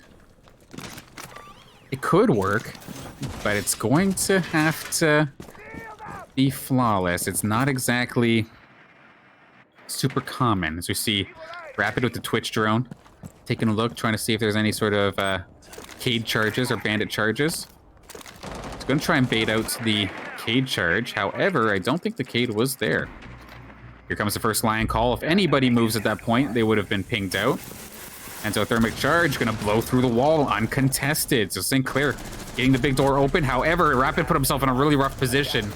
Going to trade some out, though. One of the guys are down, but not out at this point. This is an absolute bloodbath right now in this one. Going out in a blaze of glory. St. Clair giving it a try, but McGill University going to clean up that last round quickly and take this game number 3 quite decisively here on Consulate.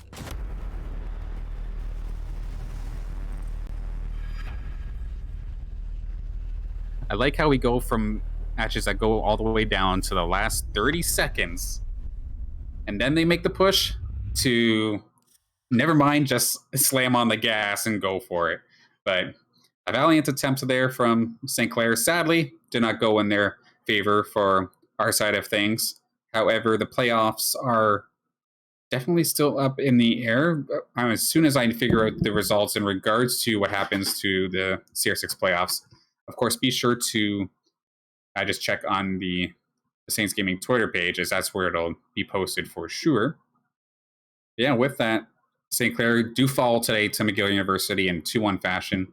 Available, how did you enjoy your first time here with us for the R6 broadcast? It was pretty fun. I learned a lot. I learned a bunch of the names of the characters, like Twitch and Castle. Learning about some of their abilities and what they do will definitely help me if I ever decide to venture into playing R6 myself. Hey, well, I definitely thank you for doing so. And it takes a lot to, I know when I asked you, to be honest, I didn't expect you to say yes, but the fact that you took it, you gave the shot yourself, and I'm extremely thankful for that, because a lot of people get too nervous and whatnot. So definitely thank you.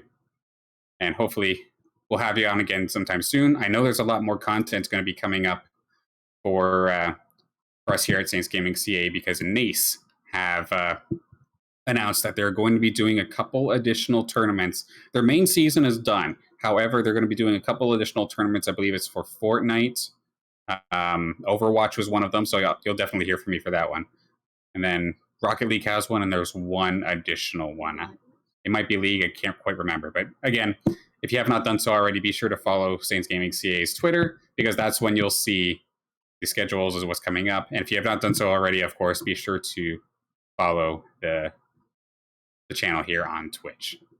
But I think that's pretty much it for us here tonight. Of course, St. Clair fall to McGill in 2-1 fashion. And I want to give a big thank you to again, Available. Thank you so much for hopping on the commentary desk with me. I want to give a big thank you to Mike and Nick in the background, of course, Impulse and Yeti, for our observing and our replays that you've been seeing throughout the break. Big thank you to Ryan Baker for putting this all together as well. And just want to sign off for the rest of the night. So have a good night, everybody, and I shall see you in the next stream.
watch you stare.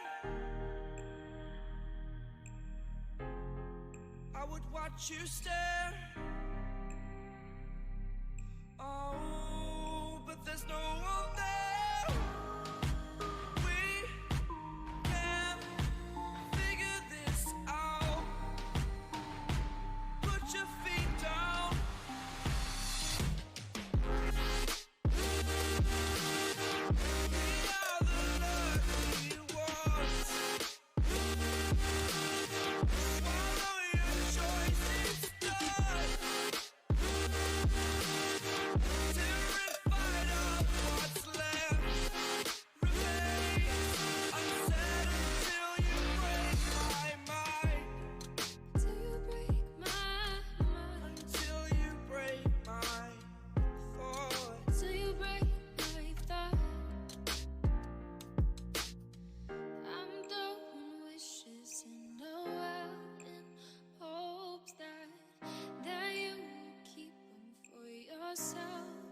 And know that, know there was a time when we never let go, never let go.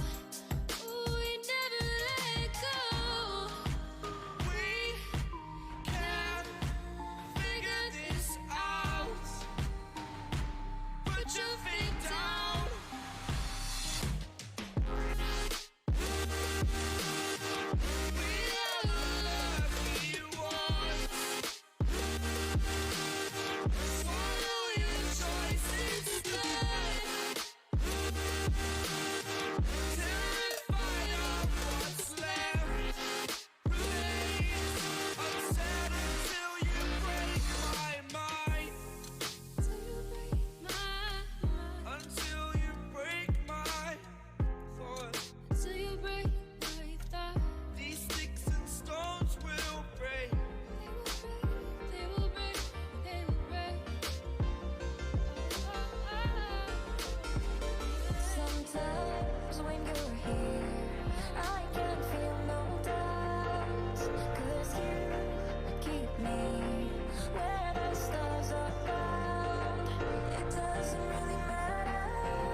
Doesn't really